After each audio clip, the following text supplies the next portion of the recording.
তাহলে রাবুর কথা সত্যি হলে আমার বিয়ে কার সাথে ঠিক করলো বাবা মা? কার সাথে? এলোমেলো ভাবনায় জড়ানো পায়ে সামনের উঠানে গেলাম মাকে না দেখতে পেয়ে। মা উঠানে বসে বটি দিয়ে নারকেল শলা নিচ্ছে পাতা ছাড়িয়ে। আমি শলাগুলো গুছিয়ে নিচ্ছি হাতে তুলে। মা বিছানা ঝাড়ু তৈরি করবে এই নারকেল শলাগুলো দিয়ে। রাজন অন্য দিকের এক চাচির কাছে রয়েছে। নয়ন সেই উঠানে ফুটবল খেলছে অন্যদের সাথে। রাজন মুগ্ধ দর্শক হয়ে একমাত্র মামার খেলা উপভোগ করছে উৎসুক দৃষ্টিতে। খুব মন চাচ্ছে মাকে জিজ্ঞেস করি রাবুর বলা কথাটা। এমন কল্পনার সুতো ছিঁড়ে যায় উঠানে রাবুর পদধ্বনি দেখতে পেয়ে। আমি পাশে থাকায় রাবু মার সাথেও কথা বলেনি, সোজা ঘরে ঢুকে গেল। রাবুর চেহারার বেশ দেখে দমে গেলাম। তাকে জিজ্ঞেস করতে গেলে এখন তেরে আসবে। মা কাজ করতে করতে বলল, তোর বোনের কি হয়েছে? সকাল থেকে দেখি গাল ফুলিয়ে রাখছে বেলুনের আকারে। আমি সুবর্ণ সুযোগ পেয়ে গেলাম। সুযোগের সদ্ব্যবহার করার জন্য প্রস্তুত হলাম। বললাম, আমি জানি কারণটা। কি হয়েছে আবার ঢঙ্গির? ওনার আহ্লাদিপানার শেষ নেই। জ্বালায় মারলো আমারে। মায়ের কণ্ঠে রাবুকে নিয়ে বিরক্তির রেশ। বললাম, আমি রাতে ওর গালে থাপ্পড় মারছি, জোরেই দিলাম। তবে থাপ্পড় ছিল একটাই। মায়ের হাত থেমে গেল, নেমে গেল বটি থেকে। সন্দিগ্ধ চোখে চাইলেন আমার দিকে। জিজ্ঞেস করলেন, করছেটা কি হারামজাদি? বোনের হাতেও চর খাইতে হলো? রাবু গত সন্ধ্যায় আমার সাথে ফাজলামি করছে। কি করছে কবি তো? আমি আসছি শোকের বাড়ি থেকে, মন মেজাজ খারাপ। নামাজ পড়ে জায়নামাজে বসে বসে দুরুদ পড়ছি তসবি হাতে। ও ফট করে বলে উঠল, আপা, তোর বিয়ে। আব্বা ঠিক করছে, আমরা সবাই রাজি। আর চোখে লক্ষ্য করলাম, আমার কথা শুনেই মায়ের চোখ মুখ ফ্যাকাশ হয়ে গেল। রাবুর ওপর ক্ষেপে গেল। মা বলল, তাহলে ঠিক করেছিস? কি সে খোটায় মনে হয় তারে, বদের হাড্ডি একটা। মন চায় আমিও গিয়ে চেঁচা দিই।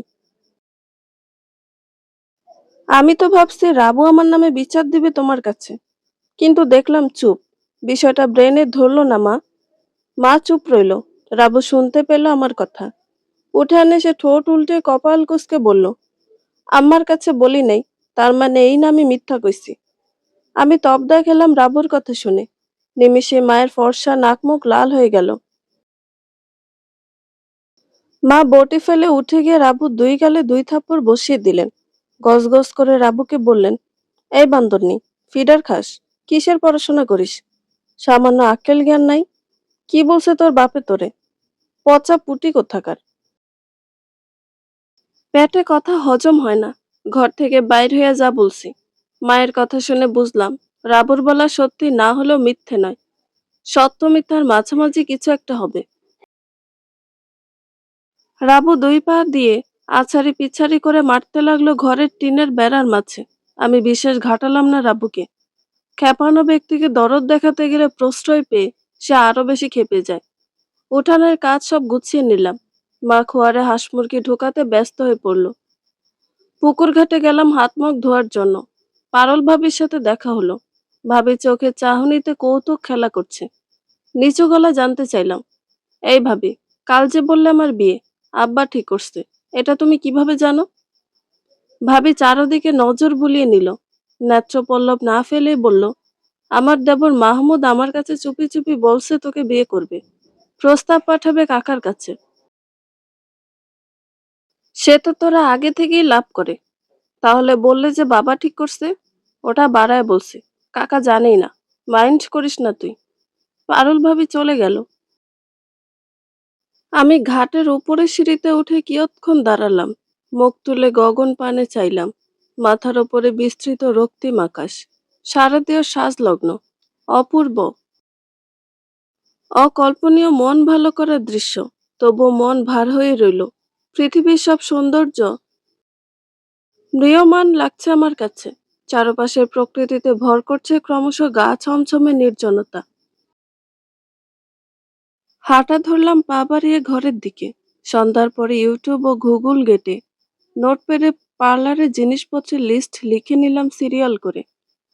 যদিও বেশ সময় লাগলো বুঝে সুঝে লিখতে। লেখা শেষে আঞ্জুমানকে ফোন দিলাম, জানালাম।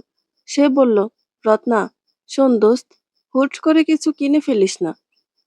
আগে পার্লারের জন্য রুম ঠিক হোক। আর তুই পারলে কাল মার্কেটে আয় একবার।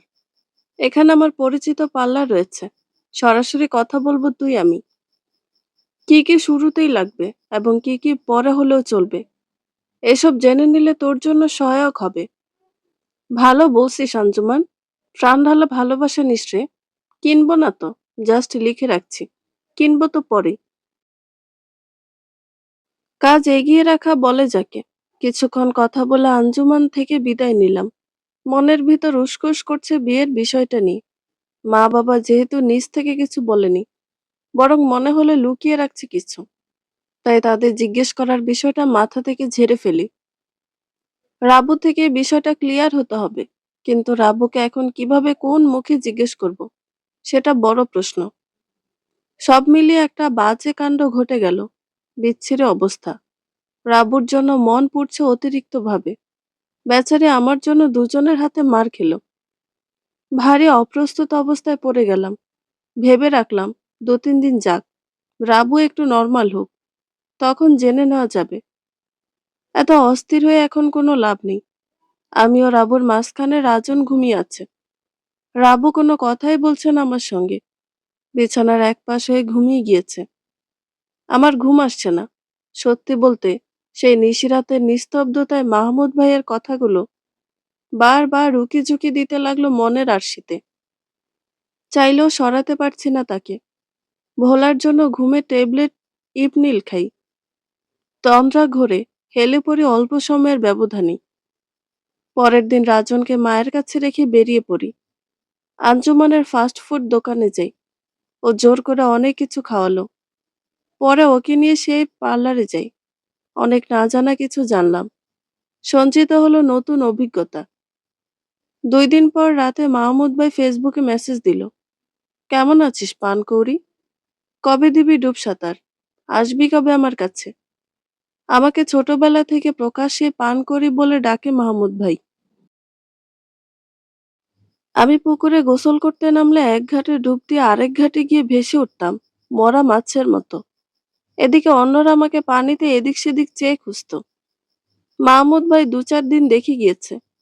এমন এক দুপুরে মাকে বলে ওঠে, চাচি, ওর স্বভাব দেখি পানকৌড়ির মতন।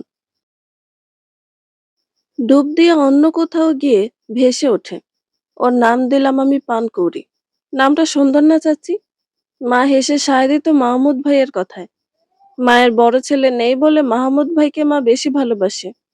মা তখন বলছে, তুই নাম দিছিস, তাই তুই ডাকিস বাপ, ওই নামে। আর কারো ডাকার দরকার নেই।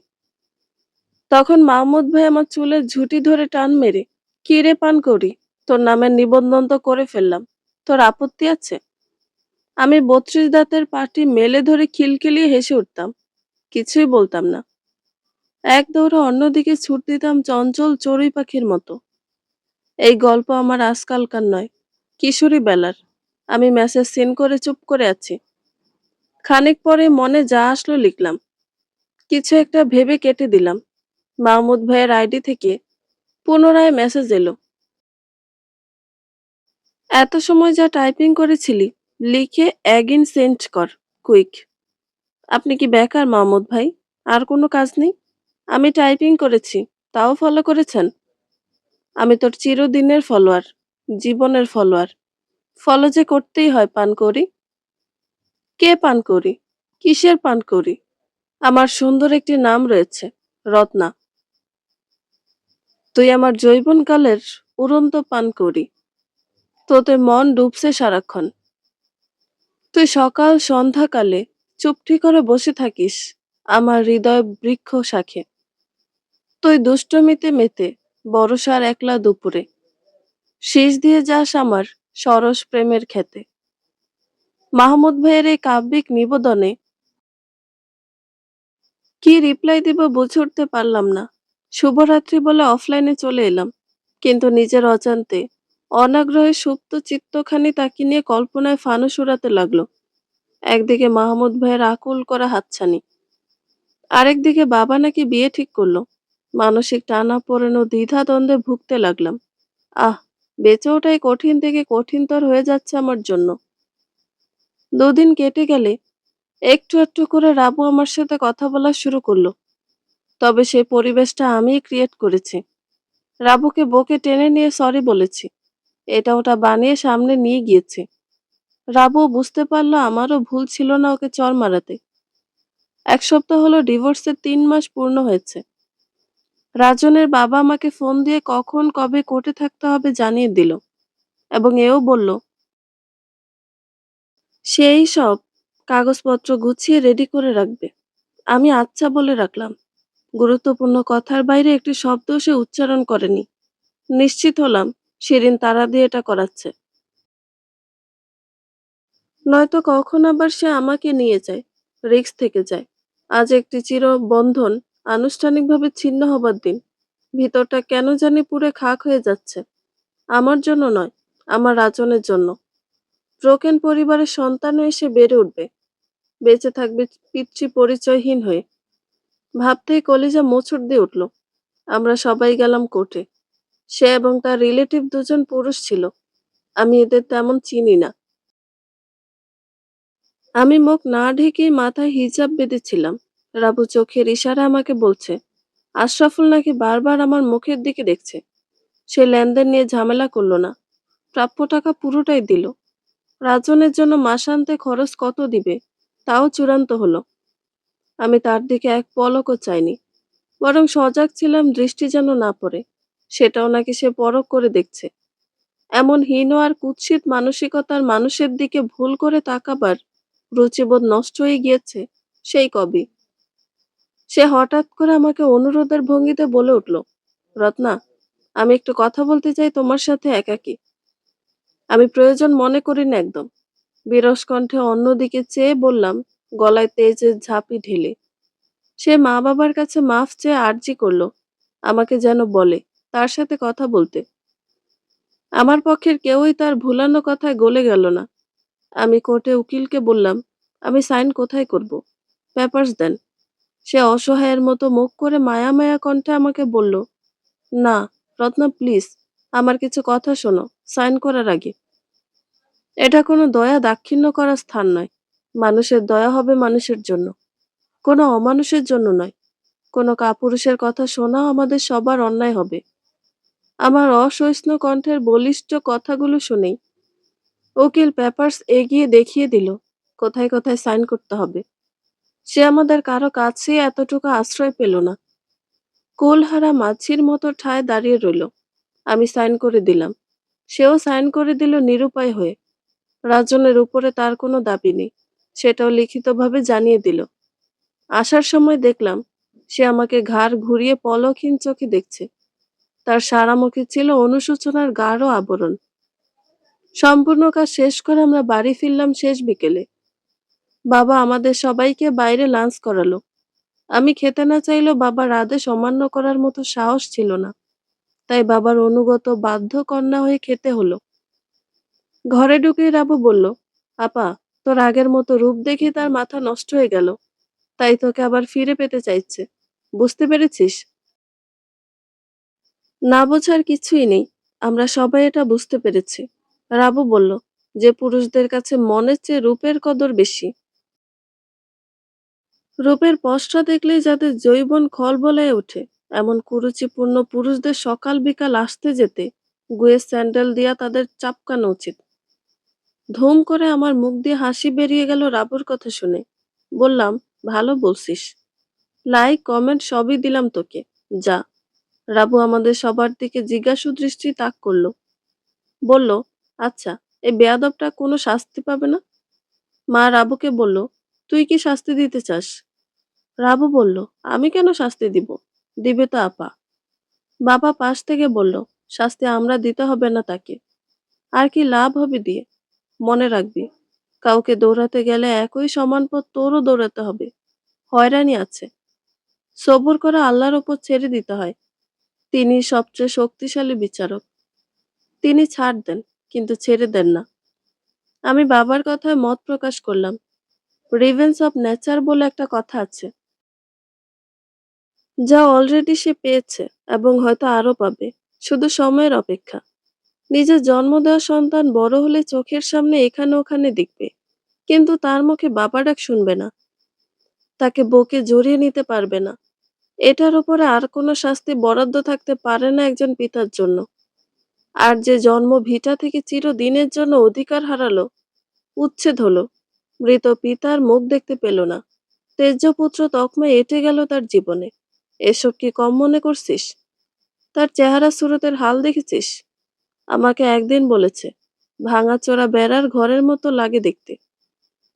তাকে কেমন লাগে? তাকে তো বহু পুরনো ঘুণে ধরা বাঁশের মতো লাগলো দেখতে। রাবু টেবিল চাপড়ে বলল, আপা ঠিক বলছিস। তোকে লাইক কমেন্ট দিলাম, শোধবোধ। তারপর সপ্তাহখানেক কেটে গেল। মাহমুদ ভাই কোনোভাবেই আর যোগাযোগ করছে না। এটা আমাকে অল্প স্বল্প হলেও ভাবিয়ে তুলল। কোনো অসুখ বিসুখ হলো নাকি ওনার? ফোন দিব দিব করে সংকোচ আর দেওয়া হয়নি। আমিও আঞ্জুমান মিলে পার্লারের জন্য বড় একটি রুম পেয়ে গেলাম। ওয়াশরুমটা আছে, ততটা জুৎসই মনে হলো না। তবে প্রাইমারি লেভেলের জন্য মন্দ নয়। টাকা বাবার কাছে গচ্ছিত আছে, আমাকে দিতে চেয়েছে, আমিই নেইনি। যখন যা লাগে বাবার থেকে নিয়ে নিয়ে পার্লারে যাবতীয় জিনিসপত্র কিনে নিচ্ছে। বাবা দায়িত্ব নিয়ে রং মিস্ত্রি দিয়ে অফ হোয়াইট কালার রং করিয়ে দিল। পার্টিশন দিয়ে একপাশে সরু লম্বা রুম বের করা হলো। ফেসিয়াল ও বিভিন্ন রূপচর্চার জন্য একটা সিট ফেলতে হবে তাই।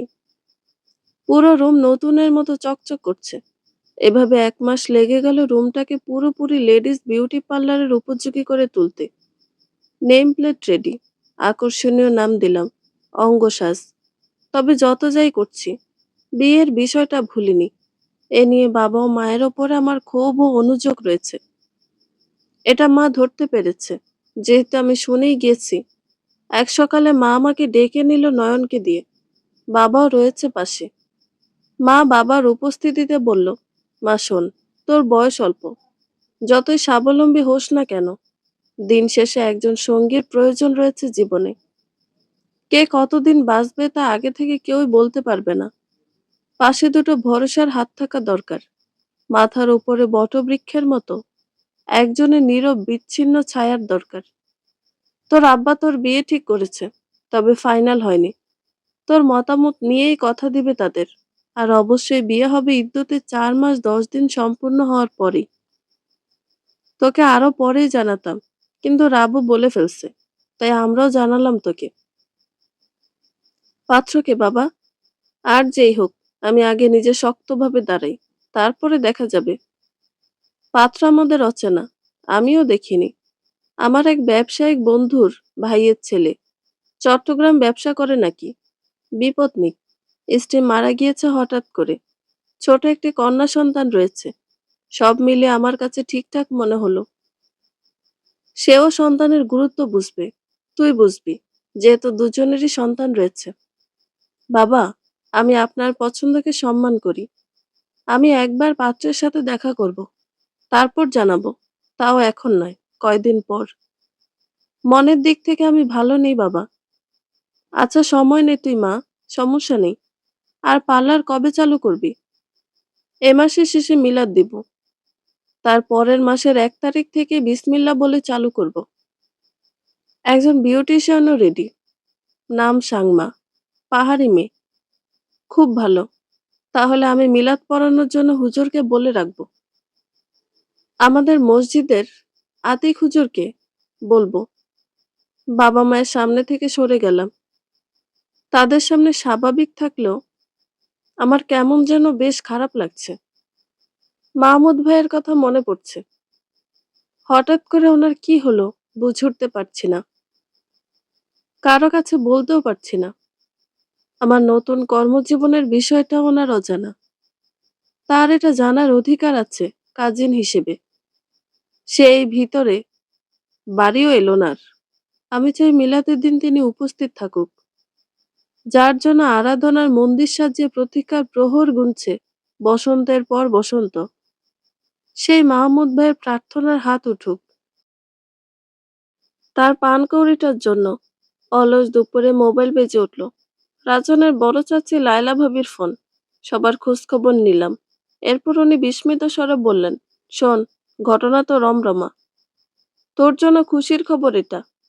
আমার আর তর সইল না।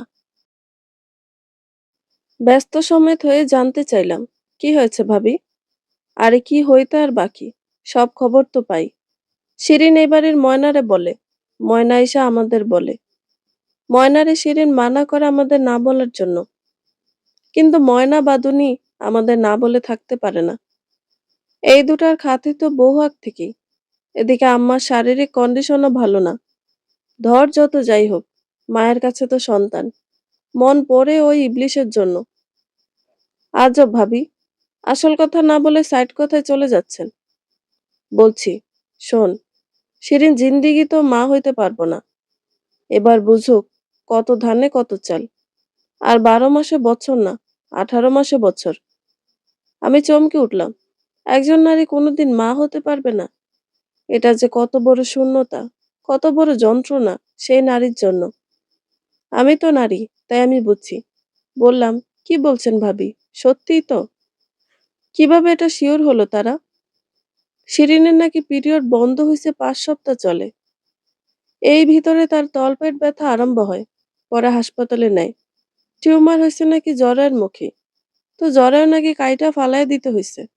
জরায়ু না থাকলে বাচ্চা কেমনে হইব আর? হায় আল্লাহ! এদিকে সে তো লিখিতভাবে রাজনের অধিকার ছেড়ে দিয়েছে। তার মানে চিরদিন নিঃসন্তান হয়ে বাঁচতে হবে। ওই তুই আফসোস করিস কেন? আমার তো খুশি লাগতেছে যে আমার পবিত্র চরিত্রে কলঙ্কের দাগ লাগাই দিল। তার জিন্দেগির এমন দুর্দশাই হওয়া উচিত। তা ঠিক ভাবি।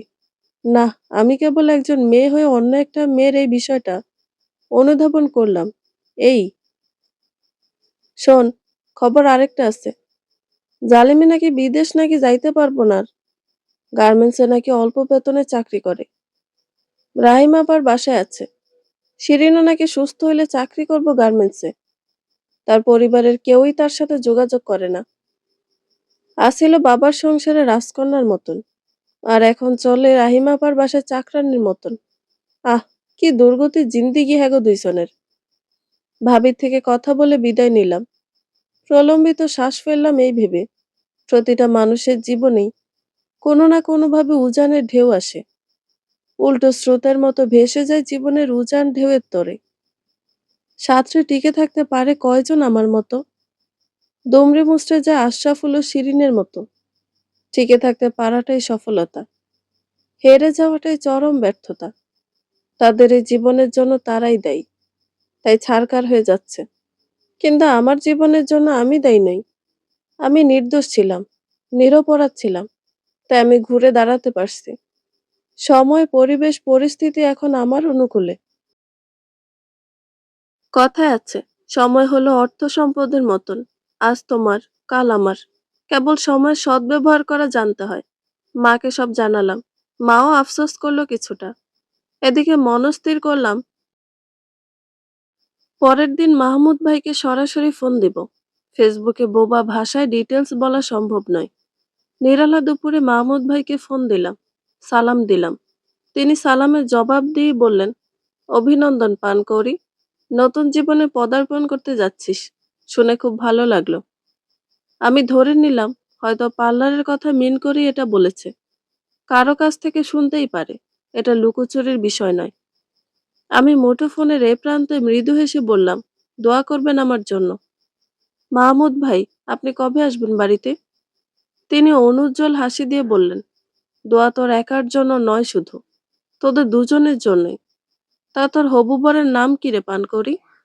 মুহূর্তে আমার হাসি হাসি মুখে ভর করলো প্রগাঢ় নৈশব্দতা ও বেদনার স্তূপ। কেন বুকের ভিতরে এমন পাক খাচ্ছে, আমি যেন বুঝেও বুঝি না। আমার মুখ দিয়ে কোনো শব্দই উচ্চারিত হচ্ছে না। শব্দরে এসে ঘাপটি মেরে বসে আছে গলার মাঝে। একটা হিসেব মেলাতে খুব কষ্ট হচ্ছে। আমার মৌনতা টের পেয়ে ওপাশ হতে আবারও ভেসে এলো মাহমুদ ভাইয়ের গম্ভীর ডাক, এই পানকৌড়ি, চুপ হয়ে গেলি যে? Any problem? নিজেকে একটু সামলে নিলাম। বললাম, মাহমুদ ভাই, আমি তো ভেবেছি আপনি আমার পার্লারের কথা শুনে অভিনন্দন জানিয়েছেন। তিনি এবার উজ্জ্বল হাসি দিলেন। উৎসুক চমকিত কণ্ঠে বললেন, ওরে বাস, আমার পানকৌড়ি দেখে অলরাউন্ডার হয়ে যাচ্ছে। এটা তো জানতাম না। ডিটেলস শুনি তো। আমি ওনাকে এ টু জেড সবই জানালাম এবং পারলে যেন মিলাদে উপস্থিত থাকে অনুরোধ করে বললাম। উনি বলল, মিলাদে না থাকতে পারলেও তোর বিয়েতে থাকবো, প্রমিস। আমার বিয়ে ঠিক হওয়াতে আপনি খুব হ্যাপি, তাই না? মাহমুদ ভাই ওপাশে থম মেরে রইলেন। একটু পরে বললেন, কাকা ঠিক করেছে, তুই রাজি হলি। হ্যাপি না হয়ে উপায় কি? উপায় থাকলে কি করতেন? যা করণীয় আমার সবই করতাম, কানাকড়িও বাকি রাখতাম না। আমি রাজি বিয়েতে। কে বলল আপনাকে? কাকা কি তোর মত না নিয়ে পাত্র ঠিক করলো? আমার মত নেওয়া পর্যন্ত এখনো যায়নি, সূচনাতেই আছে বিষয়টা। আর ধারণা করে সব বলা ঠিক নয় মাহমুদ ভাই। অভিমান করে ফোন লাইন কেটে দিলাম তরিতেই। বিলম্ব না করে তখনই মাহমুদ ভাই বারবার ফোন দিচ্ছে। আমি রিসিভ না করে মোবাইলের সুইচ অফ করে দিলাম। ফোন অন করার পর দেখলাম মাহমুদ ভাই আর কোনো ফোন দিল না, কোনোভাবেই যোগাযোগ করছে না। দিন ফুরালো, নতুন মাসের আগমনী বার্তা শুরু হলো। নিজেকে আত্মমর্যাদায় প্রতিষ্ঠিত হওয়ার সুখ স্বপ্নে আমি বিভোর। পার্লারে মিলাদ পড়ানো হলো পরিবারের সবার সরব উপস্থিতিতে। কিছু নিকটজন ছিল আমাদের, আঞ্জুমানও ছিল তার স্বামী সহ। মিষ্টি বিতরণ করা হলো। সবকিছু সুন্দরভাবে ভাব গাম্ভীর্যের সাথে সম্পন্ন হলো আমার বাবার তদারকিতেই। পার্লারের নিউ বিউটিশিয়ান সাংমাও ছিল। সাংমার সাথে পরিচিত হলাম। উচ্চ বংশীয় রাখাইন মেয়ে সাংমা, টেনে টেনে বাংলা বলে। উপভোগ করলাম তার বাংলা বলার ধরন দেখে। দেখতে দেখতে মাস চলে গেল। পার্লার নিয়মানুযায়ী চলছে, বলা যায় খরগোশ গতিতে। জনপ্রিয় পার্লারগুলো ফেলে নতুন এটা কাস্টমার না আসা বা কম আসায় যুক্তিসঙ্গত। কেউ কেউ পার্লারের কাচের দরজা ঠেলে ঢু মেরে চলে যায়। তখন সাংমা বিরক্তি নিয়ে আমার দিকে চায়। আমি হাস্যোজ্জ্বল মুখে সাংমাকে আশ্বস্ত করি, বলি, যতটুকু কাজ করবে পুরো ডেডিকেশন নিয়েই করবে, দেখবে নাম ছড়িয়ে যাবে জনে জনে। তখন সময় তোমাকে কত কাস্টমার উপহার দিবে, জিরোবার অবকাশটুকু পাবে না। এটাই সিস্টেম, এটাই নিয়ম। সাংমা মুগ্ধ চোখে আমার দিকে চেয়ে রয়, বেদ বাক্যের মতো মনোযোগী শ্রোতা হয়ে শুনে নেয় আমার বলা কথাগুলো। হাতে গোনা কাস্টমার নিয়ে আমার মাঝে উৎকণ্ঠা কাজ করছে না একটু। কারণ বাবা বলছে, ক্ষুদ্র কিংবা বৃহৎ হোক, যে কোনো ব্যবসায় প্রথম 6 মাস লাভের আশা করাটাই বোকামি। বরং লস হতে পারে এটাই হাসিমুখে মেনে নিতে হবে। প্রতিদিন নাস্তা খেয়ে রাজনকে নিয়ে পার্লারে চলে যাই। একেবারে সন্ধ্যায় ফিরি। মাঝে মাঝে শুক্রবার কলেজ বন্ধ থাকে বলে রাবু সেদিন আসে। রোজ দু একবার অঙ্গ সাজে আমাকে সঙ্গ দিয়ে যায় আঞ্জুমান। আঞ্জুমানের সাথে ঘনিষ্ঠতা বেড়েছে। স্কুল কলেজে অতটা ছিল না। সে একটু চাপা স্বভাবের মেয়ে ছিল। পড়াশোনায় ভালো ছিল না বলে সবসময় লাস্ট বেঞ্চ ছিল তার প্রিয়। জীবনে পথ চলায় কখন কাকে কোন কাজে লাগে, কার সাথে নিবিড় সম্পর্ক তৈরি হবে, এই ভবিষ্যৎবাণী মনীষীগণও বলতে পারবে না। একদিন বাবা, মা, রাবু, নয়ন আমার রুমে গেল। আমি জিজ্ঞাসু চোখে চাইলাম তাদের দিকে। মা বললেন, তুই বললি সে পাত্রের সাথে দেখা করবি, কই কিছু তো জানালি না আমাদের। আমরাও ইদ্যতের সময়কাল শেষ হয়নি বলে তোকে ঘাটালাম না। মা, ঠিক এই সময়টা শেষ হওয়ার জন্যই আমিও অপেক্ষা করছি। আর পার্লারটাও গুছিয়ে নিলাম এই ভিতরে। ব্যাস। পাশ থেকে বাবা আন্তরিক কণ্ঠে বলে উঠল, এখন তো ইদ্যতের 3 মাস শেষ হয়েছে, 4 মাস চলছে। তাহলে আসছে শুক্রবারে দেখা কর সেই ছেলের সাথে। ফোনে কথা বলে নিবি আগে, নাকি বলিস? বাবা, সেদিন দেখা করার আগেই নাম্বার দিও। এখন লাগবে না, দেখা করেই যা বলার বলবো। আলাদা করে ফোনে কিছু বলা অনাবশ্যক মনে করি আমি। ঠিক আছে মা, যা ভালো মনে করিস। আপা তুই একা যাবি? আমিও আসবো তোর সাথে? না, লাগবে না, আমি একাই মিট করব তার সাথে। বাবা, উনি তো চট্টগ্রাম থেকে আসবে। তুমি ওনাকে বলে দিও চৌরাস্তা আয়োজন রেস্টুরেন্টেই আমি থাকবো, যেহেতু একই জেলার। আশা করি সে ভালো করে এসব চিনে। তার আমার সামনে থেকে চলে গেল। আমার খুব অস্বস্তি লাগছে।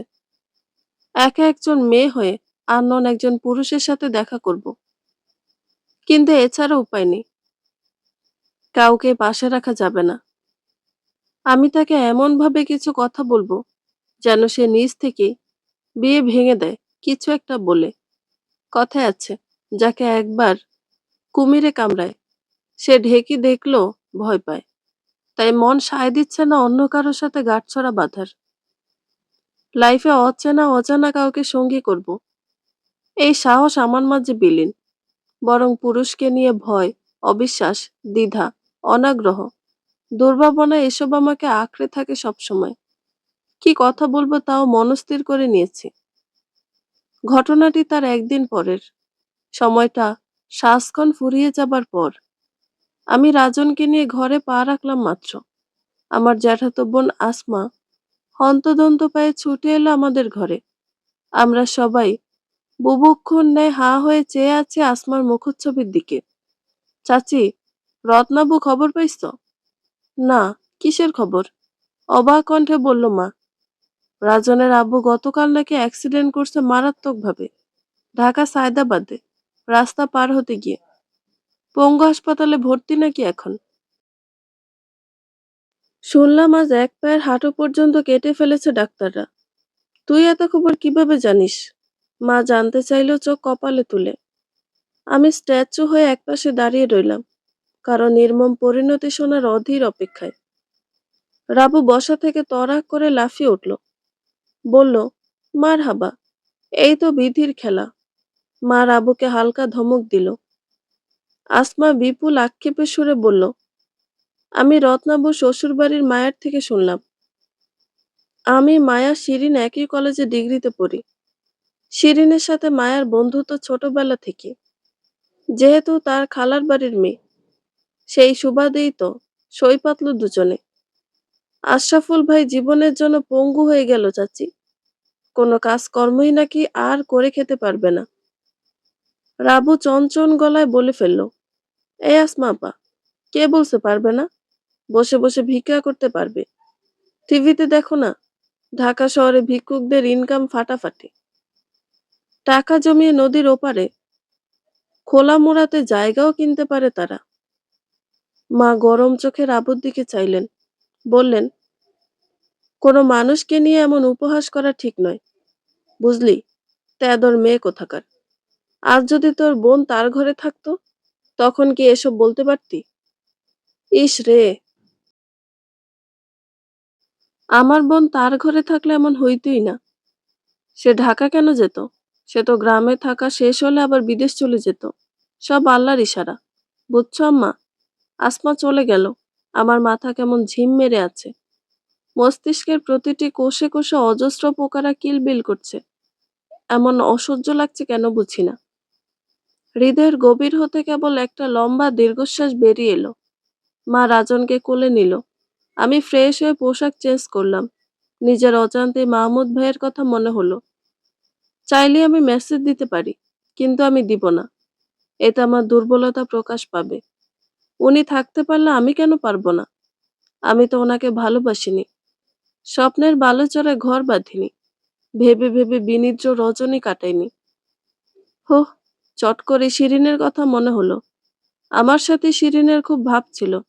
মানুষকে আপন করার আশ্চর্য ক্ষমতা রাখে এই মেয়েটা। কি যে হবে এখন তার! অথচ কত ধনী ঘরের মেয়ে। দিন না গড়াতে জীবন তাকে নিংড়িয়ে দিল।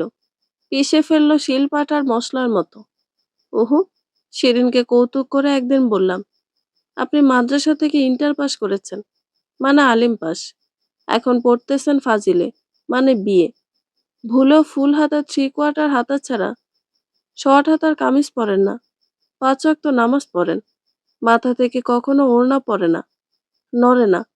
এক কথায় বলতে গেলে অতিরিক্ত শালীন ও ধর্মীয় রীতি মেনে চলা একজন মেয়ে। যে কোনো ছেলের সাথে হুট করে কথা বলেন না, সামনে আসেন না। এসবই অত্যন্ত সুন্দর শিরিন আপা। কিন্তু আমার প্রশ্ন হলো, বিয়ের আগে কোনো ছেলের সাথে রিলেশনে জড়ানো তো আমাদের ইসলামে নিষিদ্ধ, গৃহীত। তাহলে লোকচক্ষুর অন্তরালে চুটিয়ে প্রেম করা কি আপনার সাজে বা মানায়? শিরিন সেদিন আমার গাল টিপে মুচকি এসে বলল, ক্ষুধায় মানে না বাসি পচা ভাত, প্রেম মানে না জাত বেজাত, অনুভূতি আবেগের কাছে মোরালিটি তুচ্ছ, হার মানে। বুঝলে রঙিলা বধূ? আমি আর কিছুই বলতে পারলাম না শিরিনের এমন লজিক শুনে। আজ শুক্রবার, যেহেতু পাত্রকে মানা করে দিব, তাই অতিরিক্ত পরিপাটি সাজলাম না। পার্লারে যেমন আসি নিত্যদিন, তেমন হালকা সাজিয়ে আসলাম। ফোন দিলাম না তাকে, মেসেজে জানিয়ে দিলাম সময়টা। আর চেনার সুবিধার জন্য দুজন দুজনের পোশাকের কালারটা জেনে নিলাম, তাও লিখার ভাষায়। কিছুটা নার্ভাসনেস কাজ করছে মনের ভিতর। এই প্রথম লাইফে কারো সাথে এভাবে মিট করতে এলাম। অস্বস্তিও লাগছে বেশ। বকে ফু দিয়ে নিলাম দোয়া দুরুজ পড়ে। রেস্টুরেন্টের ভিতরে প্রবেশ করলাম। আগেও একবার এসেছি এখানে, এক ভাই ভাবির সাথে। আমার চোখে মেরুন রঙের সানগ্লাস। বেশি রোদে বা সুপার শপে যেতে সানগ্লাস আগে ইউজ করতাম। আমি সানগ্লাসের ভিতর দিয়ে চারদিকে দৃষ্টি ঘুরিয়ে নিলাম, কিন্তু সে নির্দিষ্ট কালারের শার্ট পরা কাউকেই দেখতে পেলাম না।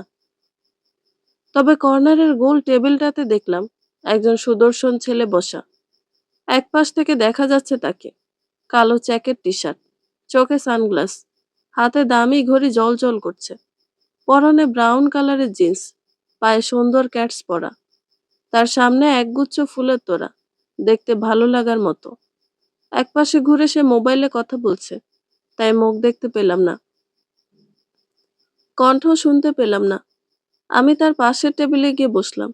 হয়তো পাত্র জ্যামে পড়েছে, যেহেতু দূর হতে আসবে। এই ভেবে অপেক্ষা করতে লাগলাম। ফোন হাতে নিয়ে তাকে এবার ফোন দিলাম, মেসেজ না দিয়ে। পাশের টেবিলে তাকাতেই দেখি সেই ছেলে নেই, হয়তো বেরিয়ে গিয়েছে। ফোন রিসিভ হলো না। আমি হতাশ ও বিরক্ত হলাম বাবার উপরে। এভাবে একা একজন মেয়ে মানুষ কতক্ষণ অপেক্ষা করতে পারে? উঠে দাঁড়ালাম, ব্যাগ হাতে নিলাম। চলে যাবার জন্য উদ্যত নিতেই আমার সামনে ধূমকেতুর মতো উপস্থিত হয়ে গেল বাবার সেই কাঙ্ক্ষিত পাত্র। আমি ভয়ানকভাবে হোঁচট খেলাম গোপনে। সপ্তাচার্য দেখার মতো বিস্ফোরিত নয়নে তার দিকে চেয়ে রইলাম। বড় কালো সানগ্লাস দিয়ে পুরো চোখ দুটো ও নাকের অর্ধেক ঢাকা। এ যেন সন্ধ্যার আলো আঁধারি খেলা। সে দাঁড়িয়ে আছে আমার মুখ বরাবর টেবিলের সামনে, তার হাত দুটি পিছনে। আমিও দাঁড়িয়ে রইলাম, পাশের টেবিলে ঘাড় ঘুরিয়ে তাকালাম। এই ছেলেটাকেই তো পাশের টেবিলে দেখলাম, কিন্তু সেখানে অন্য অপরিচিত দুজন লোক বসা। আমি কিছুই বললাম না তাকে। চেয়ার সরিয়ে পা বাড়াতেই সে তার দুহাত পিছন থেকে সামনে নিয়ে এলো। আমার দিকে টকটকে রক্তিম গোলাপ গুচ্ছটি বাড়িয়ে ধরল।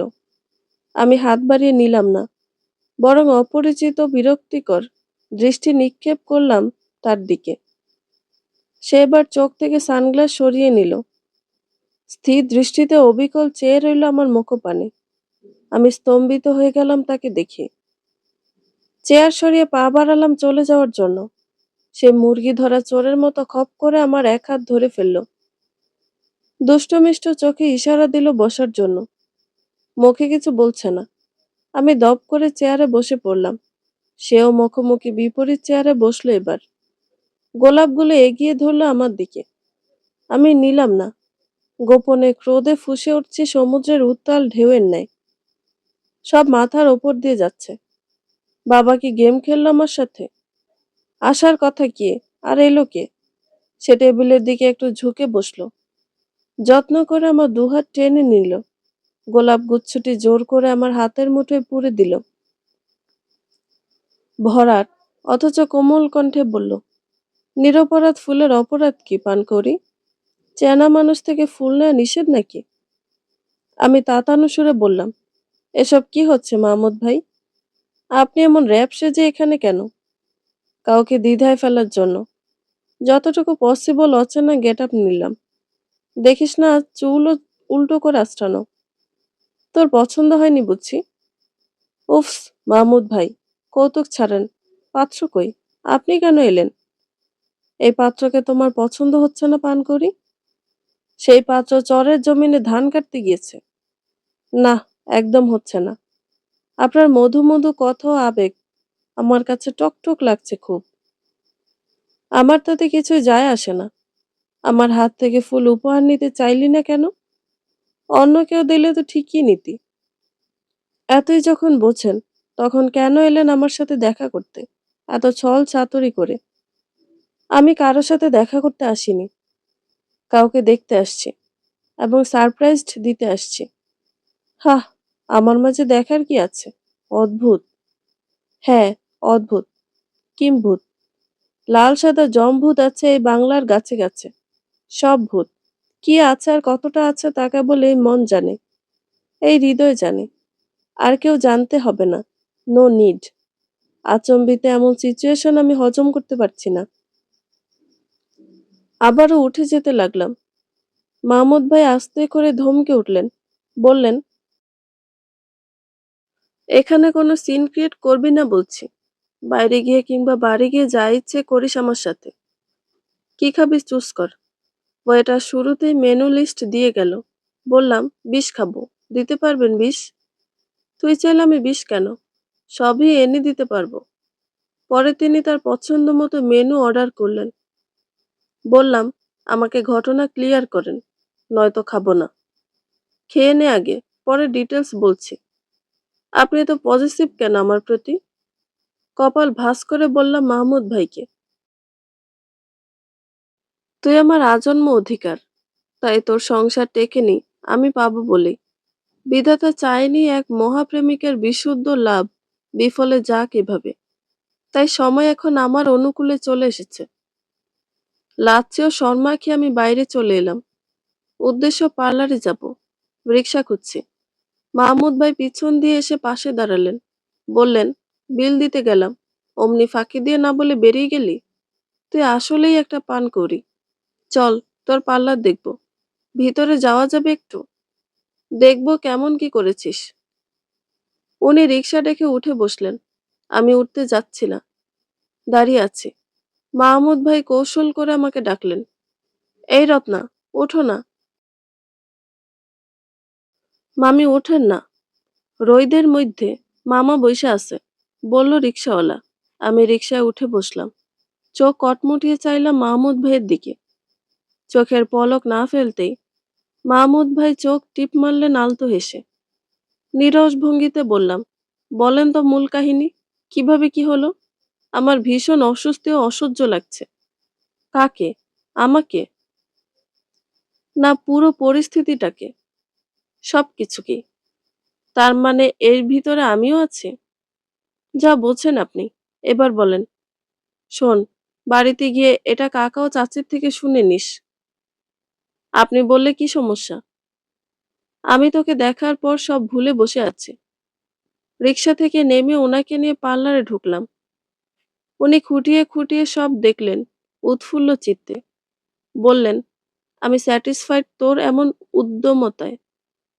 সাপোর্ট দিব সারা জীবন। মাহমুদ ভাই খানিক বসলো পার্লারে। এক গ্লাস পানি খেলো আমার হাতে। আমি বললাম, মাহমুদ ভাই, আমি আজ পার্লারে থাকবো না, বাড়ি চলে যাব। রাজন বাড়িতে রয়েছে, আর আমার খারাপ লাগছে। এই বলে আমি বেরিয়ে এলাম পার্লার থেকে। সাংমা রয়েছে ভিতরে। উনি আমার পিছন দিয়ে উঠে এলেন। বললেন, আয়, একসঙ্গেই যাই। তোর পার্লারের অঙ্গসাজ নামটা দেখে আমার একটা কথা বারবার মনে হচ্ছে। আমি ভ্রু কুঁচকে জিজ্ঞাসু চোখে চাইলাম মাহমুদ ভাইয়ের দিকে। তিনি শিহরিত চোখে বললেন, গোপন কিছু থাক না গোপনে, ক্ষণ হলে শুধাবো তোর প্রাণে। আমি সংকোচ বোধ করলাম। উনি রিক্সা ডেকে নিলে উঠে বসলাম দুজনে। উনি আমার এক হাত পেঁচিয়ে ধরলেন। বললেন, বিয়ে ডেট কবে ফেললে তো সুবিধা হবে বল। কিসের বিয়ে মাহমুদ ভাই? আমার বিয়ের দরকার নেই। কোনো পুরুষকে আমার জীবনে জড়াতে চাই না। উনি অধিকার সুলভ কণ্ঠে বললেন, তুমি কি বলবা কবে হলে তোমার ভালো হয়? নাকি আমার ইচ্ছে মতো ডেট ফেলবো মা কাকা চাচির সাথে আলাপ করে? আমি স্বৈরাচারী কারো বউ হব না। যে কেবল অধিকার খাটায়, অন্যের চাওয়া পাওয়ার কথা ভাবে না, মূল্যায়ন করে না। এরপর পুরো পথ মাহমুদ ভাই আর কোনো কথা বলেনি আমার সাথে। চুপচাপ ছিল, বিরহে পোড়া ক্লান্ত ডাহুকের মতো। উনি বাড়ির কাছাকাছি পথেই নেমে গেল রিক্সা ভাড়া মিটিয়ে। আমাকে বলল, তুই চলে যা, আমি সহ কেউ দেখলে কথা উঠবে এখন। আপনি কই যাবেন? আমি বাজারে যাব, ঘরের জন্য কিছু ফলমূল কিনবো, মার মেডিসিন নিতে হবে। আমি ঘরে গেলাম। রাজনকে বাবা আমার বলে কোলে তুলে নিলাম। তারপর হাত মুখ দিয়ে ফ্রেশ হলাম, জামা কাপড় চেঞ্জ করলাম, রেস্ট নিলাম কিছুক্ষণ। দেখলাম ঘুরে ফিরে মা আর আবু নয়ন আমার সামনে আসছে, কিছু শোনার অপেক্ষায়। আমি মেঘমুখ করে থাকাতে কিছু জিজ্ঞেস করছে না তারা আমাকে। আমিও নীরব আছি, কিছু না বলে। সন্ধ্যায় বাবা আসলে জিজ্ঞেস করলাম, বাবা, কই তোমার পছন্দের পাত্র তো এলো না? কেন, মামু ঢাকা থেকে আসেনি মা? হুম, আসছে। কাহিনীটা কি বাবা? যে ছেলে তোর বিয়ের জন্য প্রস্তাব দিয়েছে তা সবই ঠিক ছিল, পরে আমরা তাকে মানা করে দিয়েছি। কেন বাবা? কারণ তারপর মাহমুদের মা এলো আমাদের কাছে প্রস্তাব নিয়ে, এবং মাহমুদ আমাকে ফোন দিয়ে বলল সে তো দায়িত্ব নিতে চায় রাজন সহ। সেই প্রস্তাব ফিরিয়ে দিতে বলল তারা। তাদের মা ছেলের কথা হিসেবে আমরা বুঝে নিলাম রাজন আমাদের চোখের সামনেই থাকবে। কেউ তাকেও তোকে অবহেলা ও অনাদর করার সুযোগটুকু পাবে না। তারা তো রাজনকে এমনিতেই অনেক আদর করে। পরে মাহমুদ বলল, সেই ছেলে সে যে তোর সাথে দেখা করতে আসবে চমকে দেওয়ার জন্য। আমাদের বারবার অনুরোধ করছে যেন তোকে না বলি। আর যে নাম্বারে কথা বলছিস সেটা মাহমুদ নতুন কিনেছে, যা আগে তুই জানতি না। শার্টের কালার ইচ্ছে করে মিথ্যে বলছে তোকে কনফিউজড করার জন্য। ও তোকে জানায়নি, কিন্তু সব আমাদের সাথে শেয়ার করেছে মা। আমার ভাতিজাটা অনেক ভালো রে মা। রাবু ও নয়ন হেসে কুটি কুটি হচ্ছে পাশে, মাও হাসছে।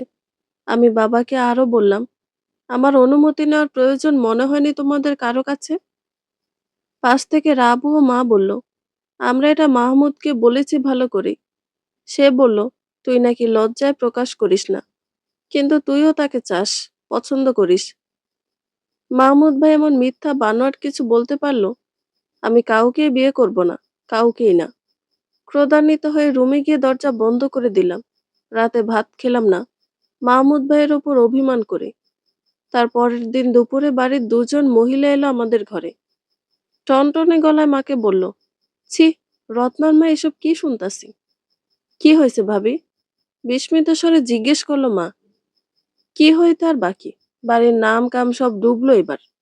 তোমার বড় মেয়ের নাকি মাহমুদের লগে বিয়ার আগ থেকেই প্রেম চলতেছে। গতকাল তো তারা মাহমুদের লগে রিকশায় ঘোরাঘুরি করতে কেউ কেউ দেখলই। মাহমুদের কাছে বিয়া বসনের লাগিয়েই নাকি সে নিজের সংসার ভাঙনের ব্যবস্থা করছে।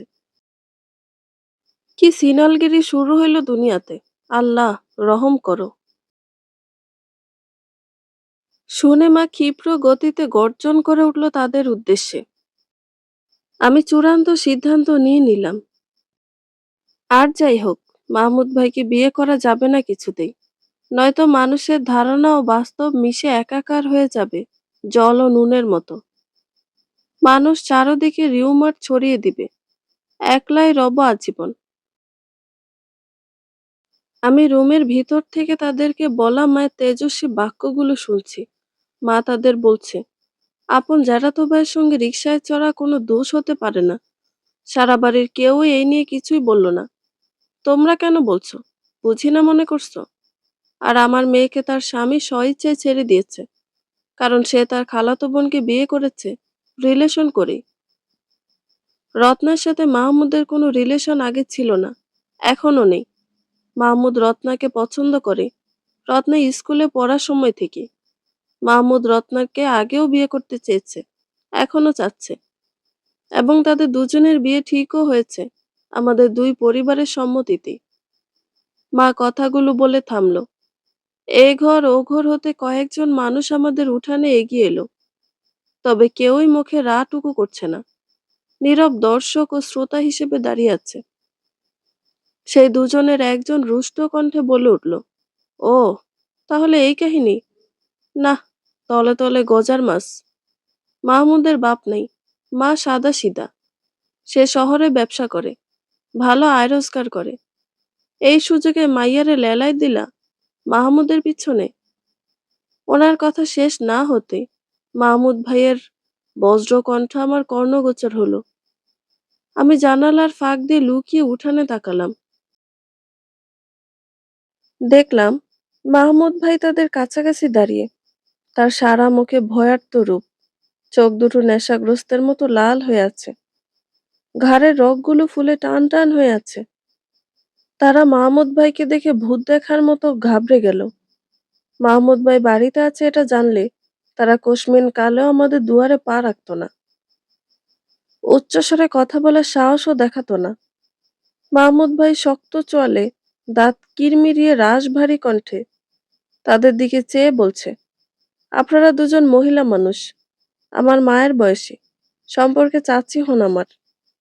কাকাদের সাথে আমাদের দুই পরিবারের বিরোধ চলছে ভাগ বাটোয়ারা নিয়ে। আমাদের সাথে আত্মীয়তা করতে চেয়েছেন, হয়নি, তাই অহেতুক গুজব ছড়াচ্ছেন রত্না ও আমাকে নিয়ে। সম্মান হারাতে না চাইলে এক্ষুনি এখান থেকে চলে যান বলছি। আর ভালো করে শুনে যান, দ্বিতীয়বার যদি আমার কানে রত্না সম্পর্কে নেগেটিভ কিছু আসে, আমি তাদের সবার জিহ্বা টেনে ছিঁড়ে ফেলবো। কেউই ছাড় পাবে না আমার হাত থেকে। আমাদের বিয়ের দাওয়াত খেয়ে যাবেন। সেই দুজন মহিলাটু শব্দটিও করল না আর। নিচু মাথায় ভেজা বিড়ালের মতো মাহমুদ ভাইয়ের পাশ কেটে চলে গেল। আমি ওড়না দিয়ে আমার মুখ চেপে ধরলাম, মিটমিটিয়ে হেসে মনে মনে বললাম, ওরে আমার বীর পুরুষ রে, তোমার গলা আমি মালা দিব বলছি। দেখলাম মাহমুদ ভাই আমাদের ঘরের ভিতর ঢুকলো লম্বা লম্বা পা ফেলে। জানালা থেকে সরে গেলাম দ্রুত। মাহমুদ ভাই নয়ন রে বলছে, নয়ন, রত্না পার্লারে গিয়েছে? না ভাইয়া, আপু ঘরেই আছে। ওহো শিট, বলে উঠলেন মাহমুদ ভাই, হয়তো এই ভেবে আমি কথাগুলো শুনে কষ্ট পেলাম। নয়ন আমার রুমে আসলো, সুখ সুখ কণ্ঠে বলল, আপু, মাহমুদ ভাই আসছে আমাদের ঘরে। তো আমি কি নাচবো ধেই ধেই করে? এই নয়ন, মাহমুদ ভাই কিভাবে জানলো এদের কথা? আপনি, আমি চুপি চুপি মাহমুদ ভাইয়ের জানালায় গিয়ে বলছি এটা। কি বলছিস? বলছি ভাইয়া, উত্তর ঘরে জেঠিমারা আম্মুর সাথে ঝগড়া লাগছে তোমাকে ও আপুকে নিয়ে। তারপর তারপর মাহমুদ ভাইয়া গেঞ্জি গায়ে দিয়ে বেরিয়ে এলো। তোকে কে পাঠালো তাকে খবর দিতে? বারে, কে পাঠাবে আবার? রাবুপু তো কলেজে, আমি গেলাম বুদ্ধি করে। তোমাদের না বিয়ে হবে? কি বুদ্ধিমান ভাই রে আমার, যা ভাগ বলছি, ফাজিল কোথাকার। আচ্ছা শোন, মাহমুদ ভাই মার সাথে কি কথা বলছে? তোমার বিয়ে নিয়ে। নয়ন চলে গেলে আমি তার পিছন দিয়ে উঠে গেলাম। মাহমুদ ভাই কথার প্রসঙ্গ চেঞ্জ করলেন, আমার দিকে চেয়ে আদেশের সুরে, কি রে, পার্লারে গেলি না কেন? আমার ইচ্ছা। আমি কি বলছি আমার ইচ্ছে? তার আনসার দিচ্ছিস কেন? কি হয়েছে? মুখ অমাবস্যা হয়ে আছে কেন? আমি মুখ নামিয়ে রাখছি মাটির দিকে, পায়ের বুড়ো আঙুল দিয়ে খুঁচিয়ে খুঁচিয়ে উঠানের মাটি উঠাচ্ছি। মাহমুদ ভাই সেটা লক্ষ্য করলেন, বললেন, উঠানে তোকে কুয়ো বানাতে কে বলছে? আমি পা থামিয়ে নিলাম।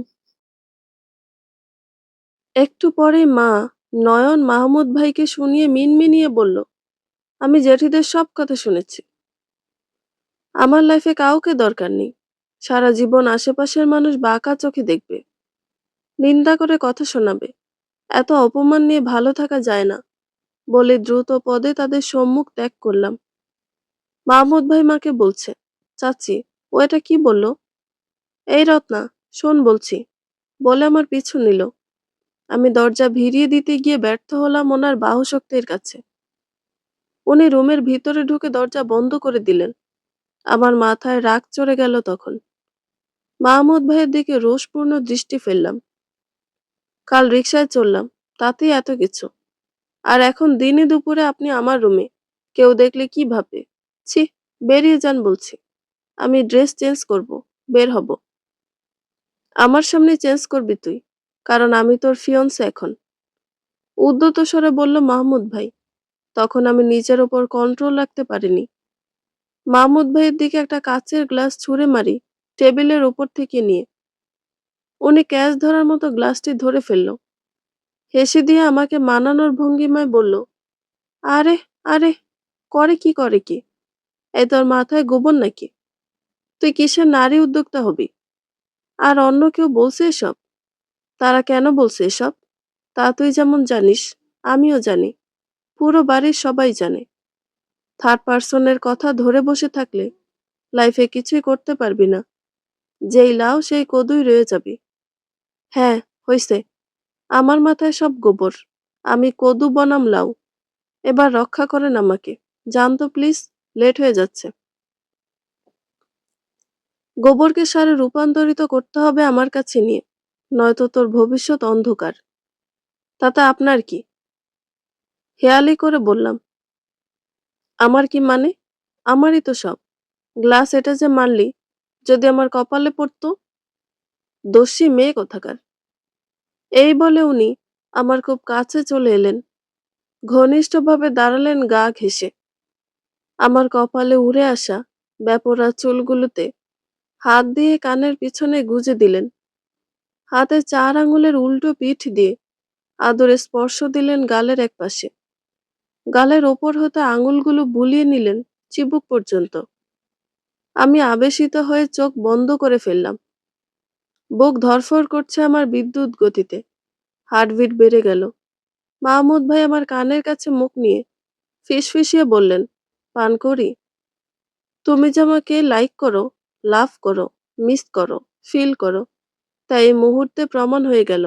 ধরা পড়ে গেলে পালিয়ে বাঁচতে পারবে না পাখি, খাঁচায় বন্দি হতেই হবে।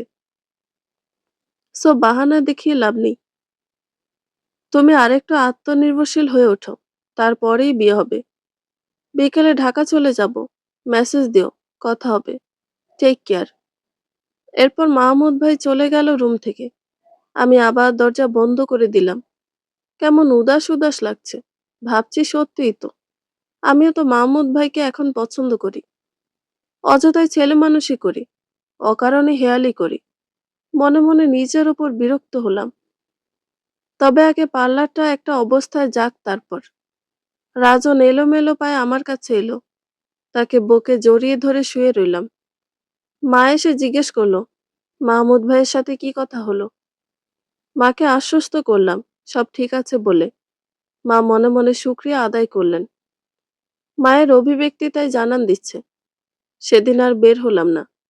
এত উচাটন মন নিয়ে পার্লারে যাওয়া সম্ভব হয়নি। সাংমাকে ফোন দিয়ে বলে দিলাম যাব না। না চাইলেও আশরাফুল ও তাদের পরিবারের কথা মনে পড়ে গেল। শিরিনের কথা মনে পড়ল। মনে আমাদের সবাইকেই পড়ে, শত্রুকেও মনে পড়ে। তবে আসল বিষয় হলো কাকে কিভাবে মনে পড়ছে, সেটাই। সব মানুষকে একই পরিপ্রেক্ষিতে মনে পড়ে না। কাউকে মনে পড়ে শ্রদ্ধায়, কাউকে ঘৃণায়, কাউকে ভালোবাসায়, কাউকে বিরক্তির সাথে, কাউকে নিদারুণ অপেক্ষায়, কাউকে করুণায়, কাউকে পরম মমতায়, কাউকে অতি যতনে অতি সঙ্গোপনে। গোধূলি ঝরা পড়ন্ত বিকেল, চারপাশ মুখরিত ছোট বড় সবার কলরবে। যে যার মতো বিকেলকে উপভোগ করছে। রাবু এখনো কলেজ থেকে ফেরেনি। ক্রমশ আমাদের উদ্বিগ্নতা বেড়ে চলছে হু হু করে। বাবাকে ফোনে জানানো হলো। বাবা বাড়ি চলে এলো। রাবুর কাছে মোবাইল নেই। কলেজে মোবাইল নিয়ে যাওয়া নিষেধ। আমি নয়নকে নিয়ে রাবুর কলেজে গেলাম, রাজনকে মায়ের কাছে রেখে। কলেজ বন্ধ। গেটের দারোয়ানকে জিজ্ঞেস করেও রাবুর কোনো সন্ধান মিলেনি। অবসাদগ্রস্ত মনে দুই ভাই বোন বাড়ি ফিরে এলাম। সম্ভাব্য সব স্থানে রাবুর খোঁজ নিলাম। কোনো খোঁজ মিলল না। মা বুক চাপড়ে গগন কাঁপিয়ে আর্তনাদ করছে। আমরা সবাই অশ্রুবিলাপে ভেসে যাচ্ছি আমাদের চঞ্চল চড়ুইয়ের মতো নিখোঁজ রাবুটার জন্য। বাড়ির অন্যান্যরা এগিয়ে এসেছে আমাদের এই ঘোর সংকটে। যাদের সাথে আমাদের বিবাদ, সেই দুই জেঠি ও এক জ্যাঠাও এগিয়ে এলো আমাদের ঘরে। আক্ষেপ ও আফসোসে তাদের দুই জায়ের কপালে শত ভাঁজ বিদ্যমান। বাবা আমার এক মামাকে নিয়ে থানায় চলে গেল জিডি করার জন্য। আমি কান্না করতে করতে জড়ানো স্বরে মাহমুদ ভাইকে জানালাম। ততক্ষণে মাহমুদ ভাই ঢাকার কাছাকাছি পৌঁছে গিয়েছেন। মাহমুদ ভাই বাকরুদ্ধ কণ্ঠে বললেন, কি বলছিস এটা? আমি আর স্থির থাকতে পারছি না। ব্যাক আসাও সম্ভব নয়। এখানে জরুরি কাজ আছে কাল। এই সময় তো গ্রামে যাই না। কাল গেলাম কেবল তোর সাথে দেখা করতে। আমার যত যা করণীয় সবই করব। কাকাকে থানায় যেতে বল। বসে থাকলে ক্ষতির সম্ভাবনা প্রবল। কেননা রাবু তরুণী একটা মেয়ে। এই জন্যই তো রুহুটা কবজ হয়ে যাচ্ছে মাহমুদ ভাই। মোবাইল রেখে দিলাম। আমি ঠান্ডা মাথায় চিন্তা করছি। হঠাৎ করে আমার প্রাণ চঞ্চল বোনটা কই গেল? নাকি নিখোঁজ হলো? হলেও কি সেই কারণ? নাকি কোনো নষ্ট ছেলের দলের খপ্পরে পড়ে গেল? নাকি কোনো মলম পার্টি বা অজ্ঞান পার্টির কবলে? নাকি কেউ প্রতিশোধের হাতিয়ার হিসেবে রাবুকে ইউজ করলো? না, কি সব আবোল তাবোল ভাবছি। মা বিছানার উপরে বসে আছে হাত পা ছড়িয়ে। মায়ের ভেষ উন্মাদিনীর মতো। নয়নকে বুকে লেপ্টে ধরে আছে মা। বাড়ির অন্যান্যদের দিকে চেয়ে মা অস্ফুট স্বরে বলল, আমার রাবুটারে কি ভালোভাবে ফিরে পাবো না আমার বুকে? তারা মায়ের পিঠে হাত বুলাতে বুলাতে সান্ত্বনার বুলি শোনালো, যত যা পারল। মাও আমার ফোনে সব নিকট আত্মীয় দূরাত্মীয়র ফোন দিতে লাগলো রাবুর খোঁজ নেওয়ার জন্য। বাবা ও মামা চলে এলো থানা থেকে। বাবা নির্জীবের ন্যায় বসে আছে কাঠের চেয়ারের হাতল ধরে। মামা আমাদের সবাইকে শুনিয়ে বলল, পুলিশ আমাদের থেকে প্রয়োজনীয় সব তথ্য নিয়েছে রাবু সম্পর্কে। পুলিশ আরো বলছে, কাউকে সন্দেহ হলে যেন তার নামে মামলা দিই। দুলাভাই বলল, আপনাদের সাথে কারোই মারাত্মকভাবে দ্বন্দ্ব নেই। অল্প স্বল্প আছে বাড়ির জায়গা নেই। তখন সেই দুই জেঠি ও জ্যাঠা ছিল না কিন্তু। তার কিছুক্ষণ বাদেই বাবার ফোন বেজে উঠল। অচেনা নাম্বার। বাবা রিসিভ করলো। লাউড স্পিকার দেওয়া। আমরা উপস্থিত সবাই বাবার সেলফোনের দিকে চাতক পাখির মতো তাকিয়ে আছি, হা হয়ে। বাবা হেলো বলতে ওপাশ থেকে ভেসে এলো রাবুর কণ্ঠ। আব্বা, আমি রাবু। তোমরা চিন্তা করো না আমার জন্য। আমার কোনো সমস্যা হয়নি। কিন্তু আমি অন্যরকম একটা বিপদে আছি আব্বা। মা, রাবু বলে চিৎকার দিতে গেলে আমি নিজের ঠোঁটে আঙুল চেপে মাকে হিস বলে চোখ দিয়ে ইশারায় চুপ করিয়ে দিই। কি বিপদ আম্মা? তুই কই গেলি? কই আছিস? আব্বা, এখন এত কথা বলার সময় নেই। আমি একটা ব্যাংক অ্যাকাউন্ট নাম্বার দিচ্ছি। এখানে কাল সকালে 2 লক্ষ টাকা পাঠিয়ে দিও। নয়তো আমি তোমাদের কাছে আসতে পারবো না। কি কস আম্মা? আমি এত টাকা কই পাবো? বড় বড় নিঃশ্বাস ফেলে বলল বাবা, আপার টাকা আছে না? সেগুলো পাঠায় দাও। নয়তো মাহমুদ ভাইরে বলো ব্যবস্থা করে দিতে। আব্বা মনে রেখো, টাকা যত দেরিতে দিবে, আমাকে তত দেরিতে পাবে। আর এটা কাউকেই জানাবে না দয়া করে। আচ্ছা জানাবো না। পাঠিয়ে দিব আম্মা। আব্বার কথা শেষ না হতেই ফট করে লাইন বিচ্ছিন্ন হলো। ওপাশ থেকে রাবুর আর কোনো কথা শোনা গেল না। সেই নাম্বারে আমরা অজস্রবার ফোন দিলাম, কিন্তু সুইচ অফ পেলাম।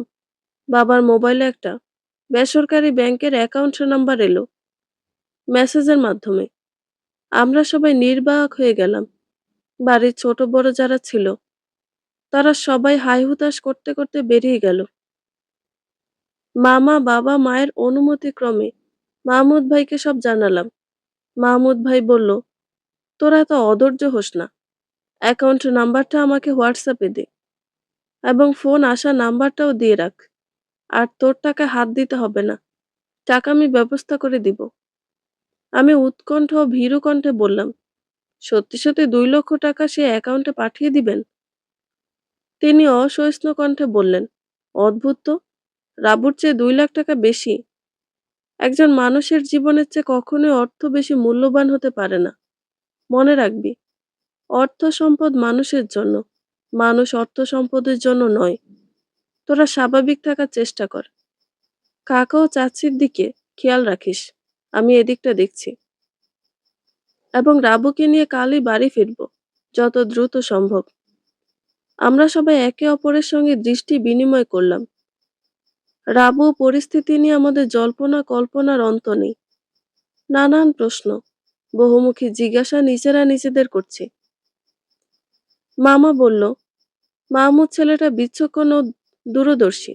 সে মনে হয় ঘটনার কেন্দ্রবিন্দু আঁচ করতে পেরেছে। এখন আমাদের সবর করা ছাড়া আর কোনো গতি নেই। নামাজ পড়ে দোয়া করেন রাবুর ওপর যেন কোনো নির্যাতন না হয়। আমি মামাকে বললাম, মামা খেয়াল করেছেন রাবুর কণ্ঠটা কেমন জড়ানো অসংলগ্ন ছিল? খেয়াল না করার কি, ওকে দিয়ে কেউ সামনে থেকে কথাগুলো বলিয়েছে। মোট কথা রাবু বিপদে আছে, এটাই বড় সত্যি এখন। মায়ের মুখ দিয়ে কোনো কথা বের হচ্ছে না। বোধহীন, প্রাণহীন পাথরের ন্যায় মা ফ্যাল ফ্যাল করে চেয়ে আছে আমাদের মুখপানে। একজন মায়ের জায়গায় এমনটা হয় স্বাভাবিক। সেদিন আমাদের সবার নির্ঘুম রাত কাটলো দুর্বিষহ ভাবে। রাতে কেউই কিছু খাইনি আমরা, মামা ও রাজন ছাড়া। পাখি ডাকা প্রভাতে সবাই বিছানা ছাড়লাম। ক্ষুধাটা বেশ উৎপাত শুরু করেছে পেটের ভিতরে। তাদের অত্যাচারে অতিষ্ঠ হয়ে সবাই রেডিমেড নাস্তা খেয়ে নিলাম। ঘরে কিছু বানানোর মতো মানসিক ও শারীরিক শক্তি কারোর মাঝে অবশিষ্ট নেই। তাই মামা বাজারে চলে গেল। গরম গরম খাস্তা পরোটা ও নেহারি নিয়ে এলো, সাথে বুটের ডাল ভুনা। আমাদের প্রতিটি প্রহর কাটছে রুদ্ধশ্বাসকর প্রতীক্ষায়, চরম উত্তেজনা ও দুর্ভাবনায়। ভোর গড়িয়ে দুপুর শুরু হলো। চারপাশ আলোকিত করে কমলা রঙের রোদ উঠেছে। সেই রোদ্দুরের কড়া ঝাঁজকে উপেক্ষা করে আমি পার্লারে চলে গেলাম রাজনকে নিয়ে। যাওয়ার পর সাংমা আমাকে বলল, ম্যাডাম, আমাদের পার্লার তো একটু একটু করে এগোচ্ছে। আপনি মাঝে মাঝে আসতে পারেন না বাবুর জন্য? আমি প্রায় হিমশিম খেয়ে যাই।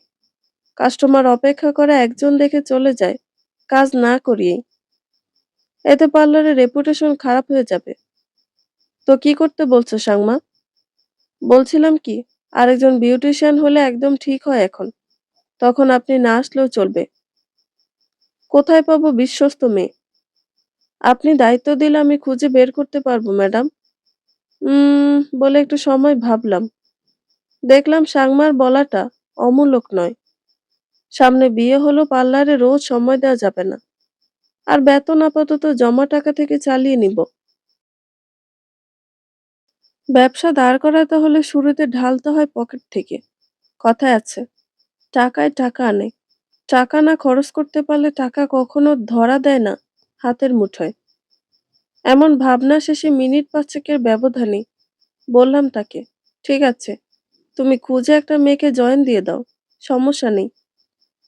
কাজের ফাঁকে ফাঁকি বাবা মাকে কল দিচ্ছি রাবুর কোনো খোঁজ পেল কিনা। জবাব আসে, না। দুশ্চিন্তা গাঢ় হয় তখন মনের ভিতর। মাহমুদ ভাইকে একবার কল দিলাম। উনি বলল, আর যেন কল না দিও ওনাকে, উনি খুব প্যারেশানিতে আছে। ক্লান্ত পরিশ্রান্ত হয়ে সন্ধ্যায় বাড়ি ফিরি। বাবাও দোকান থেকে চলে এসেছে। মায়ের চুপসানো মুখে তাকানো যায় না। নয়নের মলিন মুখের অবস্থাও খড়কুটোর মতো হয়ে আছে। মা অনুযোগ করে বলল আমাকে, তোর বাবা থানায় গিয়েছে, কিন্তু তারা কোনো সন্ধান বের করতে পারেনি এখনো। মাহমুদকে ফোন দিলে কেটে দেয়। আজ 2 দিন একটা বিয়ের উপযুক্ত মেয়ে কই আছে একাকী, আল্লাহ মালুম। বুকটা আমার খান খান হয়ে যাচ্ছে। আমাকে বলা মাহমুদ ভাইয়ের কথাটা বাবা মাকে বললাম। নিশুতি রাত, প্রকৃতির গায়ে ঢলে পড়ল পল্লীর গা ছমছমে নির্জনতা। বিদ্যুৎ চলে গেল। ঘরে ঘরে দ্বীপ ও লণ্ঠন জ্বলে উঠল। চারপাশ জুড়ে ভুতুড়ে পরিবেশ। ভীত সন্ত্রস্ত হয়ে যাচ্ছে আমরা। আমাদের সবার হৃৎপিণ্ডের প্রতি ভাঁজে ভাঁজে যন্ত্রণার বুদবুদেরা ফেনা তুলছে থেকে থেকে। ঠিক এমন ক্ষণে ঘরের দরজা অচেনা কিছু ভারী ভারী পায়ের আওয়াজ শুনতে পেলাম। আমরা হুড়মুড়িয়ে দরজা খুলে দাঁড়ালাম সবাই। দেখলাম মাহমুদ ভাই, 4 জন পুলিশ এবং তাদের পাশে জড়সড় হয়ে আছে রাবু। রাবু এসে মায়ের বুকে লুটিয়ে পড়ল। রাবুকে নিয়ে ব্যস্ত মা, বাবা নয়ন। পুলিশটা এদিক সেদিক তাকাচ্ছে। এই সুযোগে মাহমুদ ভাই আমার পাশে এসে নীরবে দাঁড়ালো। আবছা অন্ধকারে চোখ টিপ মেরে আস্তে করে বলল, বিয়ের ডেট কবে ফেলবো পানকৌড়ি? আর কতকাল বিরহে পুড়ে পুড়ে ছাই করবা? আপনি এত অসভ্য, নির্লজ্জ কেন? মা পাশ থেকে বিস্মিত ভয়ার্ত চোখে বলে উঠল, এই পুলিশ কেন? মাহমুদ কই তুই বাবা? চাচি, এখন একটা নাটক হবে আমাদের বাড়িতে। সেই নাটকটি জমাতে ওনাদের ভূমিকা শতভাগ। সবাই আসুন বাইরে। আমার কাছ থেকে সিটকে সরে গিয়ে মাকে বলল মাহমুদ ভাই।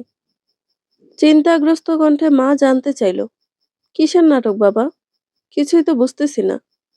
মাহমুদ ভাই মায়ের কথা জবাব দিল না। হাত উঁচিয়ে ইশারায় বাবা মাকে তাদের পিছনে যেতে বলল। আমরা সবাই তাদের পিছু পিছু সন্তর্পণে এগুতে লাগলাম, বিড়াল পায়ে। পুলিশ চারজনকে নিয়ে মাহমুদ ভাই বাড়ির শেষ প্রান্তে চলে গেল। জুলেখা ও করিমন, অর্থাৎ সেই দুই জেঠিদের ঘরের সামনে গিয়ে থামল। পুলিশ দুজন করে চারজন ভাগ হয়ে গেল দুই ঘরের সামনে। মাহমুদ ভাই মাকেও আমাকে কানে কানে শিখিয়ে দিল তাদের দরজায় নক করার জন্য, কারণ অন্য পুলিশ বা মাহমুদ ভাইয়ের কণ্ঠ শুনলে তারা দরজা খুলবে না। তারা ঘরের ঢেলার একপাশে কিছুটা আড়াল হয়ে দাঁড়িয়ে আছে। মাও আমি সেই অনুযায়ী কাজ করলাম। করিমন জেঠিদের দরজা খুলল তার স্বামী। মা বলল, ভাবির একটু ডাক দেন ভাই, কষ্ট করে, জরুরি দরকার। জ্যাঠা জেঠিরে ঘুম থেকে ডেকে উঠালো। অমনি পুলিশ 3 পা এগিয়ে এলো। জেঠির হাতে হাতকড়া পরিয়ে ফেলল। নরম সরম হলো। হিংসুটে জেঠি কেঁপে উঠল জ্বর হাওয়ায় দুলতে থাকা সুপারি গাছের মতন। আমি ডাকলাম জুলেখা জেঠিকে। ওনার ছোট ছেলে তাকে ডেকে আনলো দরজায় আমার অনুরোধে। বাকি দুজন পুলিশ একই কাঁধে এগিয়ে এলো। ওনার হাতে হাতকড়া পরিয়ে নিল। উনি চেঁচিয়ে উঠল ঝাঁঝালো স্বরে, তুই তো কারি শুরু করলেন পুলিশের সাথে। দুই ঘরের সব মানুষের নিদ্রা ভঙ্গ হলো এবং সবাই জড়ো হয়ে গেল একত্রে। বিদ্যুৎ চলে এলো। উঠানের হাই ভোল্টেজের বাল্ব জ্বলে উঠল। মাহমুদ ভাই এগিয়ে এলো। মা নির্বিকার চোখে বাড়ির দুই জাকে দেখতে লাগলো। মায়ের চোখের ভাষা এমন, এ কি কুৎসিত ভিতঘুটে রূপ তোমাদের, এ কি নগ্ন কার্যকলাপ। অথচ যুগ যুগ ধরে এই একই বাড়িতে আমরা পাশাপাশি বাস করে আসছি। ভালোতে ছিলাম, মন্দতে ছিলাম, মমতায় আন্তরিকতায়, সঙ্গী হয়ে, আপন হয়ে, বোন হয়ে। বছর দুয়েকে তিক্ততায় তোমরা এত হিংস্র হয়ে উঠলে, নারী হয়ে নারীর ওপর জুলুমের পায়তারা করলে। ধিক জানাই, ধিক। ওয়াক থু করে মা একদলা থুতু ছুঁড়ে মারল মাটিতে। তাদের দুই পরিবারের লোক মাহমুদ ভাই ও পুলিশকে জিজ্ঞেস করলো খেপানো স্বরে, বুঝলাম না। নিখোঁজ হইল হ্যাগো মাইয়া, আবার ফিরাও পাইল, কিন্তু আপনারা অবলা মাঝবয়সী দুই নারীকে কেন এই রাইতের কালে অ্যারেস্ট করলেন? হাতকড়া খুলেন কইতাছি। মাহমুদ ভাই নিশ্চুপ, তবে চোখের চাহনি রুক্ষ, বিরক্তিকর ও রকচটা। পুলিশ বলল, আমরা আইন অমান্যকারী নই, ভঙ্গকারী নই, আমরা আইন রক্ষাকারী, আইনকে যথাযথ সম্মান করতে জানি। এই দুজন নারী অন্যায়ভাবে বিনা কারণে রাবু নামের মেয়েটিকে ব্ল্যাকমেল করালো। উপযুক্ত প্রমাণ হাতে রয়েছে, তাই এখন থানায় নিয়ে যাচ্ছি তাদের দুজনকে। যা বলার আপনারা কাল থানায় গিয়ে নির্দোষ প্রমাণ করে ছাড়িয়ে নিয়ে আসবেন। ঘটনার আকস্মিকতায় আমরা সবাই বেহুঁশ হওয়ার উপক্রম। আমরা নারী জাতি এত কেন প্রতিশোধ পরায়ণ, কেন এত জেলাসি? ওহ নো, মাথা ভনভন করছে আমার। সেই নীরব নিশির আঙিনা সরব হয়ে উঠল বাড়ির কিছু মানুষের পদচারণায়। অদূরে হাসনায়নার গাছের ওপরে এক ঝাঁক ঝিঝি পোকা এই জ্বলছে, এই নিচ্ছে। দারুণ পিনিক লাগছে দেখতে। মাহমুদ ভাইয়ের বড় ভাবি পারুলও আছে একপাশে দাঁড়িয়ে। মামা বেকুবের মতো চেয়ে আছে দুই জেঠির দিকে।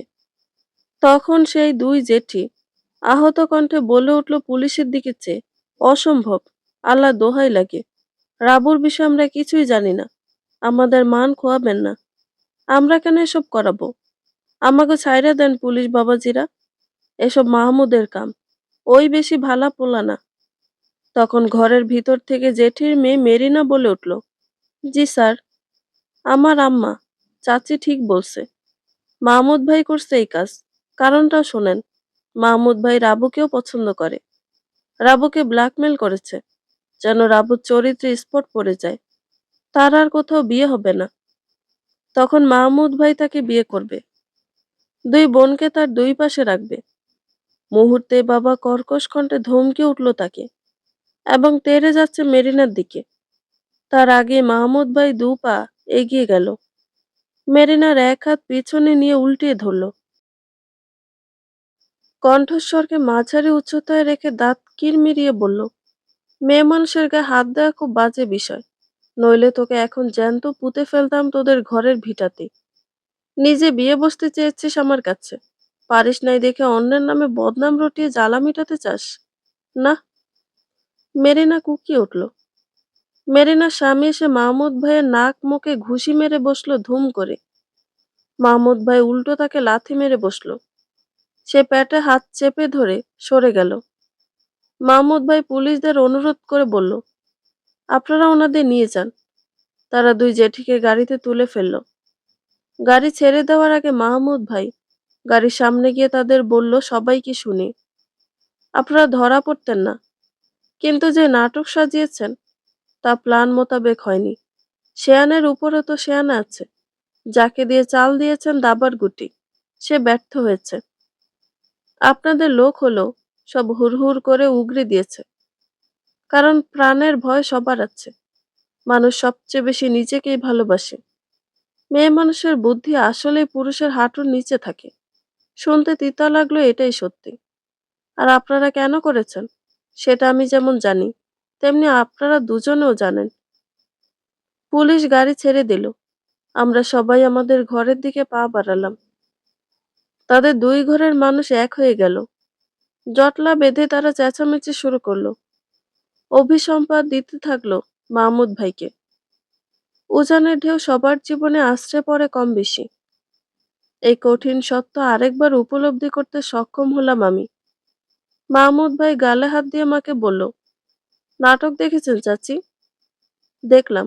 এত কাছের মানুষজন থেকে এত বিষাদের নাটক আমার কল্পনাতীত ছিল বাবা। নিদারুণ স্বরে বলল মা। নাটক শেষ হয়নি তো চাচি, আরো যে বাকি আছে। মা চমকানো দৃষ্টিতে মাহমুদ ভাইয়ের দিকে চাইলেন। বাবা বললেন, তা তো তখন তোমার কথা শুনেই বুঝলাম। আগে নাক মুখে বরফ ঘষে ভাত খেয়ে নাও। না কাকা, ঘরে যাব, ফ্রেশ হব, খাবো। আমি খুব টায়ার্ড। আপনারা সবাই এখন ঘুমিয়ে যান, সকালে বাকি বিষয় জানাবো। সবার উপরই ধকল গেল। মাহমুদ ভাই চলে গেল তাদের ঘরে। যাওয়ার আগে সবার অলক্ষ্যে আমার দিকে চাইল। ক্লান্ত নেত্রপল্লব দুটিকে একবার বুঝে নিল। আমি কিছু কল্পনা করলাম। মাহমুদ ভাই যেন আমাকে ছুঁয়ে বলছে, প্রথম যেদিন দেখেছিলাম তোর ওই মায়াবী চোখ, সেদিন হতে তোকে ভালোবাসি। তুই আমার সুখ, তুই আমার সকাল সন্ধ্যা, তুই আমার ভোর, তুই আমার সকল নেশা, তুই আমার ঘোর। গোপনে রোমাঞ্চিত হলাম। ভালো লাগার মানুষকে কল্পনা করলে এত সুখ, তা আগে কখনো টের পাইনি। রাতে আমরা রাবুকে কেউই কিছু বললাম না, কিছু জানতেও চাইলাম না। রাবু দরকার না হলে আমাদের কারো সাথে কোনো কথা বলেনি। রাবু সহ নৈশভোজ সেরে যার যার বিছানায় চলে এলাম। রাবু রুমে এসে ঘুমন্ত রাজনের গালে গাল ঠেকিয়ে ধরল আদুরে ভঙ্গিতে। আমাদের অপেক্ষা সকালের। আমি রাবুকে পরখ করে দেখলাম, অনুসন্ধিৎসু চোখে। রাবু সারা মুখ জুড়ে একাকিত্বের ছাপ, শূন্যতা, অভিমান। দোটানা রাবুকে অক্টোপাসের মতো ঘিরে আছে। কোনো গভীর দুঃখবোধ রাবুকে কাবু করে ফেলছে। কোনো কবি লেখক এখন এই রাবুকে দেখলে একটা মন খারাপের গল্প নয়তো কবিতা রচনা করে ফেলতে পারত। ভুল করে হলে আমার অচেতন মনে একবার মনে হলো, রাবু কি শারীরিকভাবে নির্যাতিত হয়েছে? না না, এ কি ভুলভাল ভাবছি আমি। পরের দিন সকালে মামা তারা আছে বলে চলে গেল। নয়ন স্কুলে চলে গেল। রাবুর কলেজ খোলা, মন খারাপ বলে যাবে না জানিয়ে দিল। মা বলল, থাক, একদিন না গেলে এমন ক্ষতি হবে না, পুষিয়ে নিতে পারবে পরে। বাবা আমাকে বলল, মাহমুদ তো এখনো এলো না। একটু ডেকে আন মা। আমার দোকানে যেতে হবে। বাকি বিষয় আসে ওর থেকে শুনে নি। 2 লক্ষ টাকা কে কার জন্য দেয়? কত মহান আমার ভাতিজাটা। মা পাশ থেকে বলল বাবাকে, আপনার যা কথা। রত্না এখন কি ওদের ঘরে যায়? যাও মানায়। কয়দিন বাদেই বউ হয়ে যাবে ওদের ঘরে। আমি গিয়ে ডেকে আনতেছি। মাহমুদ ভাই নাস্তা করে আমাদের ঘরে এলো। আমার রুমে উকি দিল চোরের মতো। সেই ক্ষণে আমার মুখ দিয়ে অজান্তেই বেরিয়ে এলো, মাহমুদ ভাই, আপনাকে খোঁচা খোঁচা দাড়িতে ভালো লাগছে। মজনু সেজেছেন কার জন্য? তিনি হঠাৎ করে কিছু পাওয়ার মতো চাইলেন আমার দিকে। ওনার চোখের পারে খেলা করছে ছল চাতুরি। ভাবুকের মতো করে বললেন, থ্যাঙ্কস, গুরুত্বপূর্ণ ইনফরমেশনটা দেওয়ার জন্য। আমি নাক কুঁচকে ঠোঁট বাঁকিয়ে জিজ্ঞেস করলাম, কি? বুঝিনি। উনি আমার নাক টিপে দিয়ে বললেন, এটা ফুলশয্যার সময়ের কাজ, তখন বলবো। আমি আড়ষ্ট হয়ে নিচে দুহাত দিয়ে মুখ ঢেকে ফেললাম। ওরে ঢঙ্গিরে আমার, একবার কেবল পাইক আছে, সংঘর্ষ কারে বলে বুঝিয়ে দিব। রাবুকে নিয়ে এদিকে আয়। আমি, মা, বাবা, রাবু, মাহমুদ ভাই বসা। মাহমুদ ভাই বলল, এই রাবু, তুই নিজের মুখেই সব বল, পরে আমার পাঠ আমি বলছি। রাবু নিচু মাথায় ঠায় বসে আছে আসামির মতো, মুখ খুলছে না। মা রাবুকে ঠান্ডা মেজাজে বলল, কি রে বল, কিভাবে কি হলো? কে তোকে ব্ল্যাকমেল করলো? কিছুই তো আগামাথা বুঝতেছি না। এই 2 দিনে আমাদের কিয়ামতের আলামত দেখা হয়ে গেছে। রাবু তবুও মেলানো ঠোঁট মেলছে না। সং হয়ে বসে আছে 2 হাঁটু ভাঁজ করে কুণ্ডুলি পাকিয়ে। সম্ভবত বাবার সামনে বেশ সংকোচ বোধ করছে। তখন মাহমুদ ভাই বলে উঠল, বুঝেছি, আমারই শুরু করতে হবে। হ্যাঁ বাবা, তুই বল তো কাহিনীর আগাগোড়া।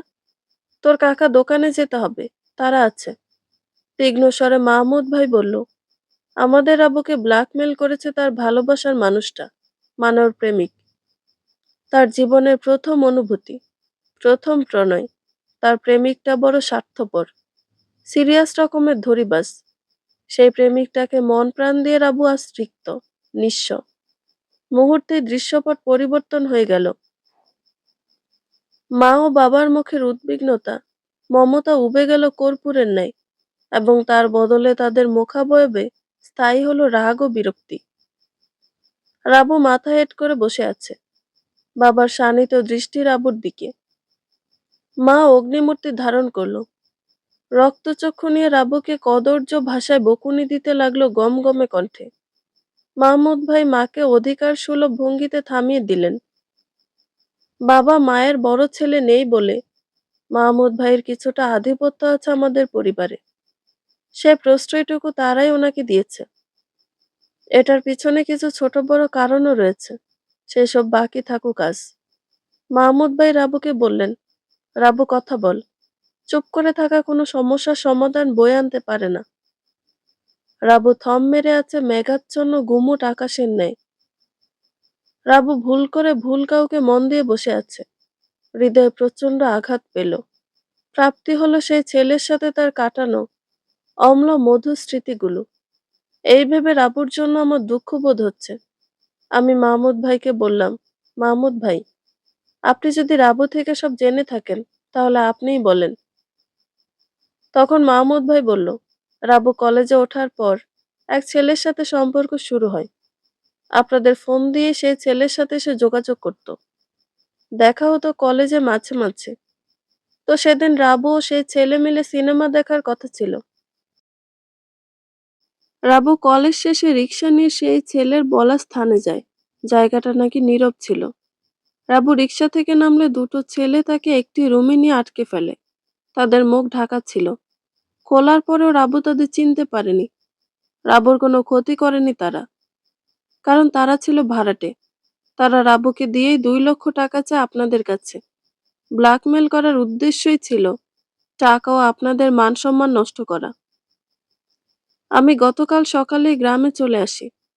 থানায় গিয়ে পুরো বিষয় পুলিশদের অবগত করি এবং পুলিশদের সঙ্গে নিয়ে বাকি সব কাজ সম্পন্ন করি। সে অ্যাকাউন্ট নাম্বারে 2 লক্ষ টাকা জমা দিই।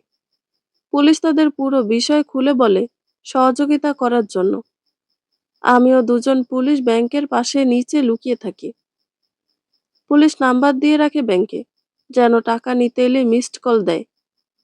বেশ কিছু সময় পার হয়ে যায়। তারপর রাবুকে তারা ব্যাংকের সামনে ছেড়ে দেয়। টাকা তুলতে গেলে মিসড কল আসে। পুলিশ দ্রুত গতিতে ব্যাংকে প্রবেশ করে এবং টাকা নিতে আসা ব্যক্তিদের আটক করে থানায় নিয়ে যায়। তারা অপরাধ স্বীকার করে, বলে তাদেরকে ঠিক করেছে চয়ন নামের একটি ছেলে। তাদের দিয়ে কৌশলে মিথ্যে বলিয়ে চয়নকে থানায় আনা হয়। রাবু তখন ভালোবাসার মানুষের বীভৎস রূপ দেখে কেঁপে ওঠে ভূমিকম্পের ন্যায়। আমিও বিস্মিত হই শুনে। চয়নকে পুলিশ জিজ্ঞাসাবাদ করলে সে স্বীকারোক্তি দেয়। তার খালা জুলেখা তাকে অনেক অনুনয় বিনয় করে রাজি করে। তারও খুব টাকার দরকার। তখন সে খালার কথায় গলে যায়। সে ধরা পড়ে যাবে এটা বুঝতে পারেনি। কন্ট্রাক্ট করে সেই দুইজন কিডন্যাপার পাবে 50, তারা দুই যা নিবে 50, আর 1 লক্ষ নিবে চয়ন ব্যবসা করার জন্য। আর চয়নের সাথে রাবুর পরিচয় আগে থেকে ছিল, কেননা চয়ন জেঠির ভাগিনা। আসা যাওয়া ছিল আমাদের বাড়িতে। তবে আমি চয়নকে আজ গতকাল প্রথম দেখেছি। দেখতে সুবোধ বালক, তবে এর মূল হোতারা এটা করেছে আমার জন্যই। কয়দিন আগে যে আমি রূঢ় বিহেভিয়ার করেছি, সেজন্যই নিজেদের ভিতরে আক্রমণাত্মক পশুটা জেগে উঠেছে। এই হলো ঘটনা। মাহমুদ ভাই থামলেন, নিজেই উঠে গিয়ে টেবিল থেকে নিয়ে 1 গ্লাস পানি খেলেন গলা তুলে। ফের এসে চেয়ারে বসলেন। মা বললেন, চিন্তা কর হারামজাদির কাজ কারবার। শত্রুর লোকে পীড়িত করতে গেছে উনি। বাবা তো টাকা পাইছিস? টাকা তখনই নিয়ে ফেলছি চাচি। বাবা কিছুই বলল না কেন জানি। উঠে ঘর থেকে বেরিয়ে গেল বিমর্ষ চিত্তে। রাবু বিমূর্ত নয়নে আমার দিকে চাইল। আমি রাবুকে বললাম, চয়ন যে কেমন ছেলে আর তোর জন্য সঠিক নয়, তা তো চাক্ষুষ প্রমাণ পেলি। ঘৃণা কর জঘন্যটাকে। রাবুর মুখে কোনো রা নেই। অবনত দৃষ্টিতে নিঃশব্দ পায়ে আমাদের সামনে থেকে চলে গেল। মা ভারী ভারী পা ফেলে বাইরে গেলে গৃহকর্মে মনোযোগ দেওয়ার জন্য। আমিও রুমের বাইরে পা রাখলাম যাওয়ার জন্য। পিছন হতে আমার হাতে টান পড়ল বড়শির মতন। ঘাড় হেলিয়ে বললাম, কি মাহমুদ ভাই? এই ফাজিল মেয়ে, লজ্জা করে না হবু বরকে ভাই বলতে? ভাই শব্দটি আর একটিবারও তোমার মুখে শুনতে চাই না আমি। আচ্ছা বলবো না, হাত ছাড়েন না। ওহো, কেউ এসে পড়বে তো। জি না ম্যাডাম, এখন এই রুমে কেউই আসার নেই, কেউই আসবে না। হাত ছাড়বো তখন, বিয়ে করবে কবে, বলবে তুমি যখন। আমি মাহমুদ ভাইয়ের মুষ্টিবদ্ধ হাত থেকে আমার হাতকে ছাড়ানোর জন্য মোচড় দিচ্ছি। কিছু বলছি না। তিনি বসা থেকে দাঁড়িয়ে গেলেন। এক লহমায় আমার বুকের ওপর থেকে পিনপিনে পাতলা জর্জেট ওড়নাটি সরিয়ে নিল। সেইক্ষণ আমার চোখে মুখে কোনো কাঠিন্যতা এলো না, কোনো তেজ ছড়িয়ে পড়ল না। কেবল অস্তমিত সূর্যের মতো আমার সমস্ত অনুভূতি মিলিয়ে গেল এক লহমায় কোনো সুদূরে। আমি বিবশ হয়ে দুনয়ন মুদে ফেললাম। উনি ওড়নাটাকে আমার মাথার উপরে দিয়ে বলল, বলো না, বধূ কবে সাজবে, কবে বুকে আসবে? দেখলাম উনি নাছোড়বান্দা হয়ে আছেন। কিছু একটা না বলা পর্যন্ত আমার কাছ থেকে নড়বেন না। বললাম, আমি জানি না, আপনার ইচ্ছা। নিমিষে ওনার চোখের কোণে সুখের ফল্গুধারা বয়ে যেতে লাগলো। আমার নাকের সাথে ওনার নাক ঘষে বলল, মিষ্টি বউটা আমার, থাকো। আমি কিছুক্ষণ পরে ঢাকায় যাচ্ছি, একবারে বিয়ের সময় আসবো। তার পরের দিন দুই পরিবার বসে বিয়ের দিন চূড়ান্ত করে নিল। 1 মাস পর বিয়ে। আমি নিয়মিত পার্লারে যাচ্ছি। পার্লার এগিয়ে যাচ্ছে ঠিকঠাক মতো। কাস্টমার বাড়ছে। নিজেকে আত্মপ্রতিষ্ঠা করতে পারবো, এই বিশ্বাস আমার মনে স্থায়ী আসন গেড়েছে। ডিভোর্স মানেই নারীর অবহেলা নয়। ডিভোর্স মানেই নারীর জীবন শেষ হয়ে যাওয়া নয়। নারী বাঁচুক সম্মানের সাথে, আত্মনির্ভরশীল হয়ে। একদিন নিজ থেকে রাজনের বড় চাচি লায়লা ভাবিকে ফোন দিলাম। আলাদা আলাদা করে তাদের ঘরে সবার ভালো মন্দ খবর নিলাম। একসময় তাদের কত আপন ছিলাম। জীবন ও জগৎ বড়ই রহস্যময়। তার রঙ্গখেলা বোঝার সাধ্য কারোরই নেই। আপনকে পর করে দেওয়া, পরকে আপন বানিয়ে দেওয়া যেন তার হাতের তুড়ি মাত্র। রাজনের দাদি নাকি আজকাল প্রায় শয্যাশায়ী হয়ে যায়। বিড়বিড় করে রাজনের কথা বলে সবার সাথে। রাজনকে দেখার আকুলতা প্রকাশ করে। আশরাফুল পঙ্গুত্ব বরণ করে নিয়েছে। লাঠি ভর দিয়ে খুঁড়িয়ে খুঁড়িয়ে চলাফেরা করে। কোনো কাজকর্ম করতে পারে না। নিজের অক্ষমতা ও দুর্গতির জন্য নিয়তিকে দায়ী করে। প্রায় তাদের উপোস থাকতে হয়। সেও শিরিন নাকি এখন বাড়িতেই থাকে অনাহুতের মতো। সন্তানের লাঞ্ছিত জীবন দেখে করুণা করে বাড়িতে আশ্রয় দেওয়া হয়েছে তাদের। শিরিন ও আশরাফুলের দাম্পত্য নামেই ঝুলে আছে কলা বাদুরের ন্যায়। শিরিন চাকরি খুঁজতেছে হন্যে হয়ে। নিজের জন্য হলেও তার টাকার দরকার। টাকা পথ চলার শক্তি, টাকা বেঁচে থাকার অবলম্বন। কারণ সে তার বাবার পরিবার থেকেও বিতাড়িত। তার বড় ভাইয়ের বাধা অতিক্রম করে চাইলেই তার মা বোনেরা তাকে কোনোভাবে সাহায্য করতে পারে না। বাড়িতে যেতে বলতে পারে না। তার ভাই বিদেশ থাকে, কিন্তু লোক লাগিয়ে রেখেছে। শিরিন বাড়িতে আসলেই যেন তাকে জানানো হয়। লায়লা ভাবির সাথে কথা শেষ করলাম। নিজের অজান্তেই মুখ দিয়ে তপ্তশ্বাস বেরিয়ে এলো আক্ষেপ ও আফসোসের। এই আক্ষেপ আশরাফুলের জন্য নয়, শিরিনের জন্য নয়, করিমন ও জুলেখা জেঠির জন্য নয়, একজন মানুষ হিসেবে মানুষের জন্য। স্রষ্টার সৃষ্টি সেরা জীব মানুষের জন্য। বিয়ে নিয়ে নানান ব্যস্ততায় দুই পরিবারের 1 মাস গত হলো। আজ আমার আরেকটি নবজীবন সূচিত হলো। ঘরোয়া আয়োজনে সবার উৎফুল্লতায়, আনন্দমুখর পরিবেশে গায়ে হলুদ ও বিয়ে সম্পন্ন হয়ে গেল। রাবুও ছিল বেশ প্রাণবন্ত। এর ভিতরে সে ধীরে ধীরে স্বাভাবিক জীবনে ফিরে এসেছে। কেটে গেল তার জীবনে ধেয়ে আসা ঘূর্ণিঝড়ের তাণ্ডব লীলার প্রভাব। রাজন ঘুরে ঘুরে আমাকে দেখছে অদ্ভুত চোখে। আমি রাজনকে কোলে তুলে অঝরে কাঁদলাম, নিজের অতীত স্মরণ করে। বিকেলে আমাকে কোলে করে সেই ঘরে নিয়ে গেল মাহমুদের বড় বোনের জামাই। কেননা কয়েক হাত ব্যবধানে 2 ঘর, তাই গাড়ি নিষ্প্রয়োজন। গ্রামে এই রীতি, বউ পায়ে হেঁটে স্বামীর ঘরে ঢুকবে না। আমি আমার শাশুড়িকে পা ছুঁয়ে সালাম দিলাম। তিনি হেসে উঠে বললেন, হইছে থাক, ঘরের মাইয়া ঘরে আইছে, এত নিয়ম মানামানিতে আমি নাই। সালাম তো এমনিই কত দেশ। রুমে যেয়ে বইসা থাক মা। বড়াম্মু মানে শাশুড়ির কথা শুনে ঘুমটার ভিতর আমার মুখে এক চিলতে প্রশান্তি দোল দিয়ে গেল ধানের শীষের মতো। রাত বেড়ে যাচ্ছে, আধার ঘন হচ্ছে। ঘড়ির কাঁটা ঘুরে 11টায় চলে গেল। বধূ সাজে সজ্জিত আমি ফুলসজ্জার মাঝ বরাবর বসে আছি। মাহমুদ ভাই বর বেশে রুমে ঢুকলো, দরজা বন্ধ করে দিল। আমার হৃৎপিণ্ড ধুকপুক করছে ক্রমাগত। মাহমুদ ভাইকে আজ অন্যরকম সুন্দর লাগছে, যা এর আগে কখনো লাগেনি আমার চোখে। হঠাৎ করে চেনা মাহমুদ ভাইকে কেমন অচেনা লাগছে। আমি গোপনে পুলকিত হচ্ছে, আবার ভারী সংকোচও লাগছে। মাহমুদ ভাই বিছানায় উঠে এলো, আমার হাত টেনে নিয়ে উষ্ণ চুমু খেলো। মাথার ওপর থেকে ঘুমটা নামিয়ে নিল। পলকের নেশাতুর চাহনিতে আমার মুখের দিকে চেয়ে রইল অবিকল। পরক্ষণে আমার পানকৌড়ি বলে আমার খোলা ঘাড়ে তার চিবুক ঠেকিয়ে ধরল। মাহমুদ ভাইয়ের ভারী গরম নিঃশ্বাস আমি টের পাচ্ছি। অস্থির হয়ে উঠছি। আমার সমস্ত অনুভূতি অবশ হয়ে আসছে। উনি অধর জোড়াকে ঘাট থেকে ধীরে ধীরে গলার সামনের অংশে বুকের মাঝে নিয়ে এলেন।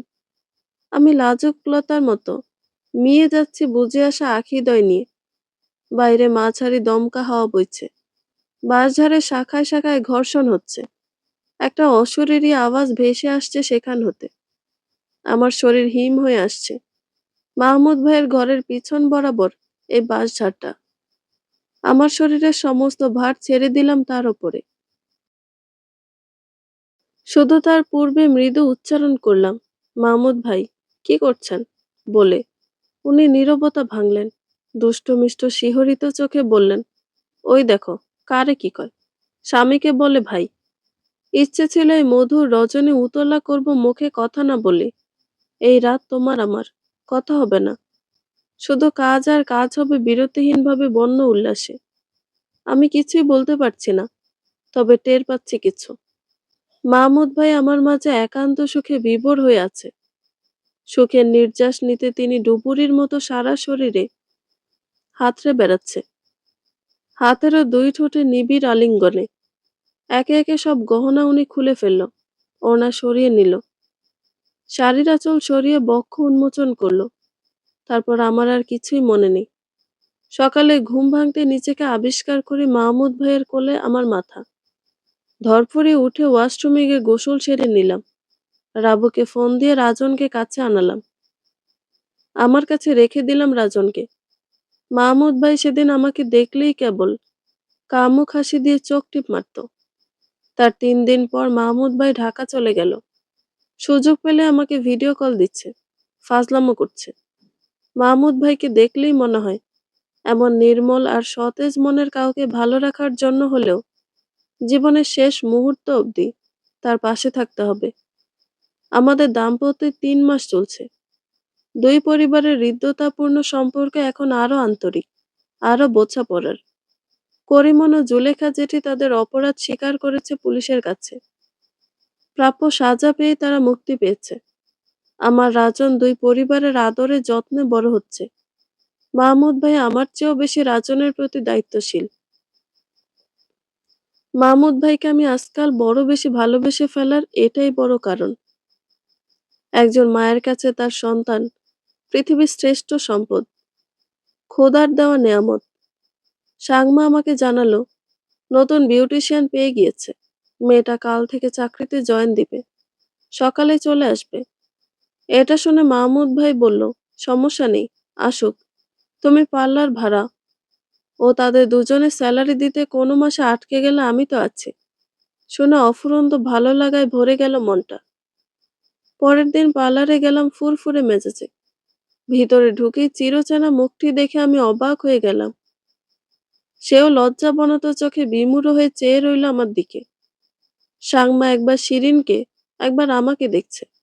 যে শিরিন আমাকে বন্ধুর মতো ভাবত। পোশাকে চলনে বলনে ছিল যার ঠাট বাট, সেই শিরিনকে দেখতে এখন আমার চেয়েও বয়সী মনে হচ্ছে। সেই শিরিন এখন আমাকে ম্যাডাম বলে ডাকবে। আমার দেওয়া বেতনে সে দিনাতিপাত করবে। ভাবতে আমারই খারাপ লাগছে।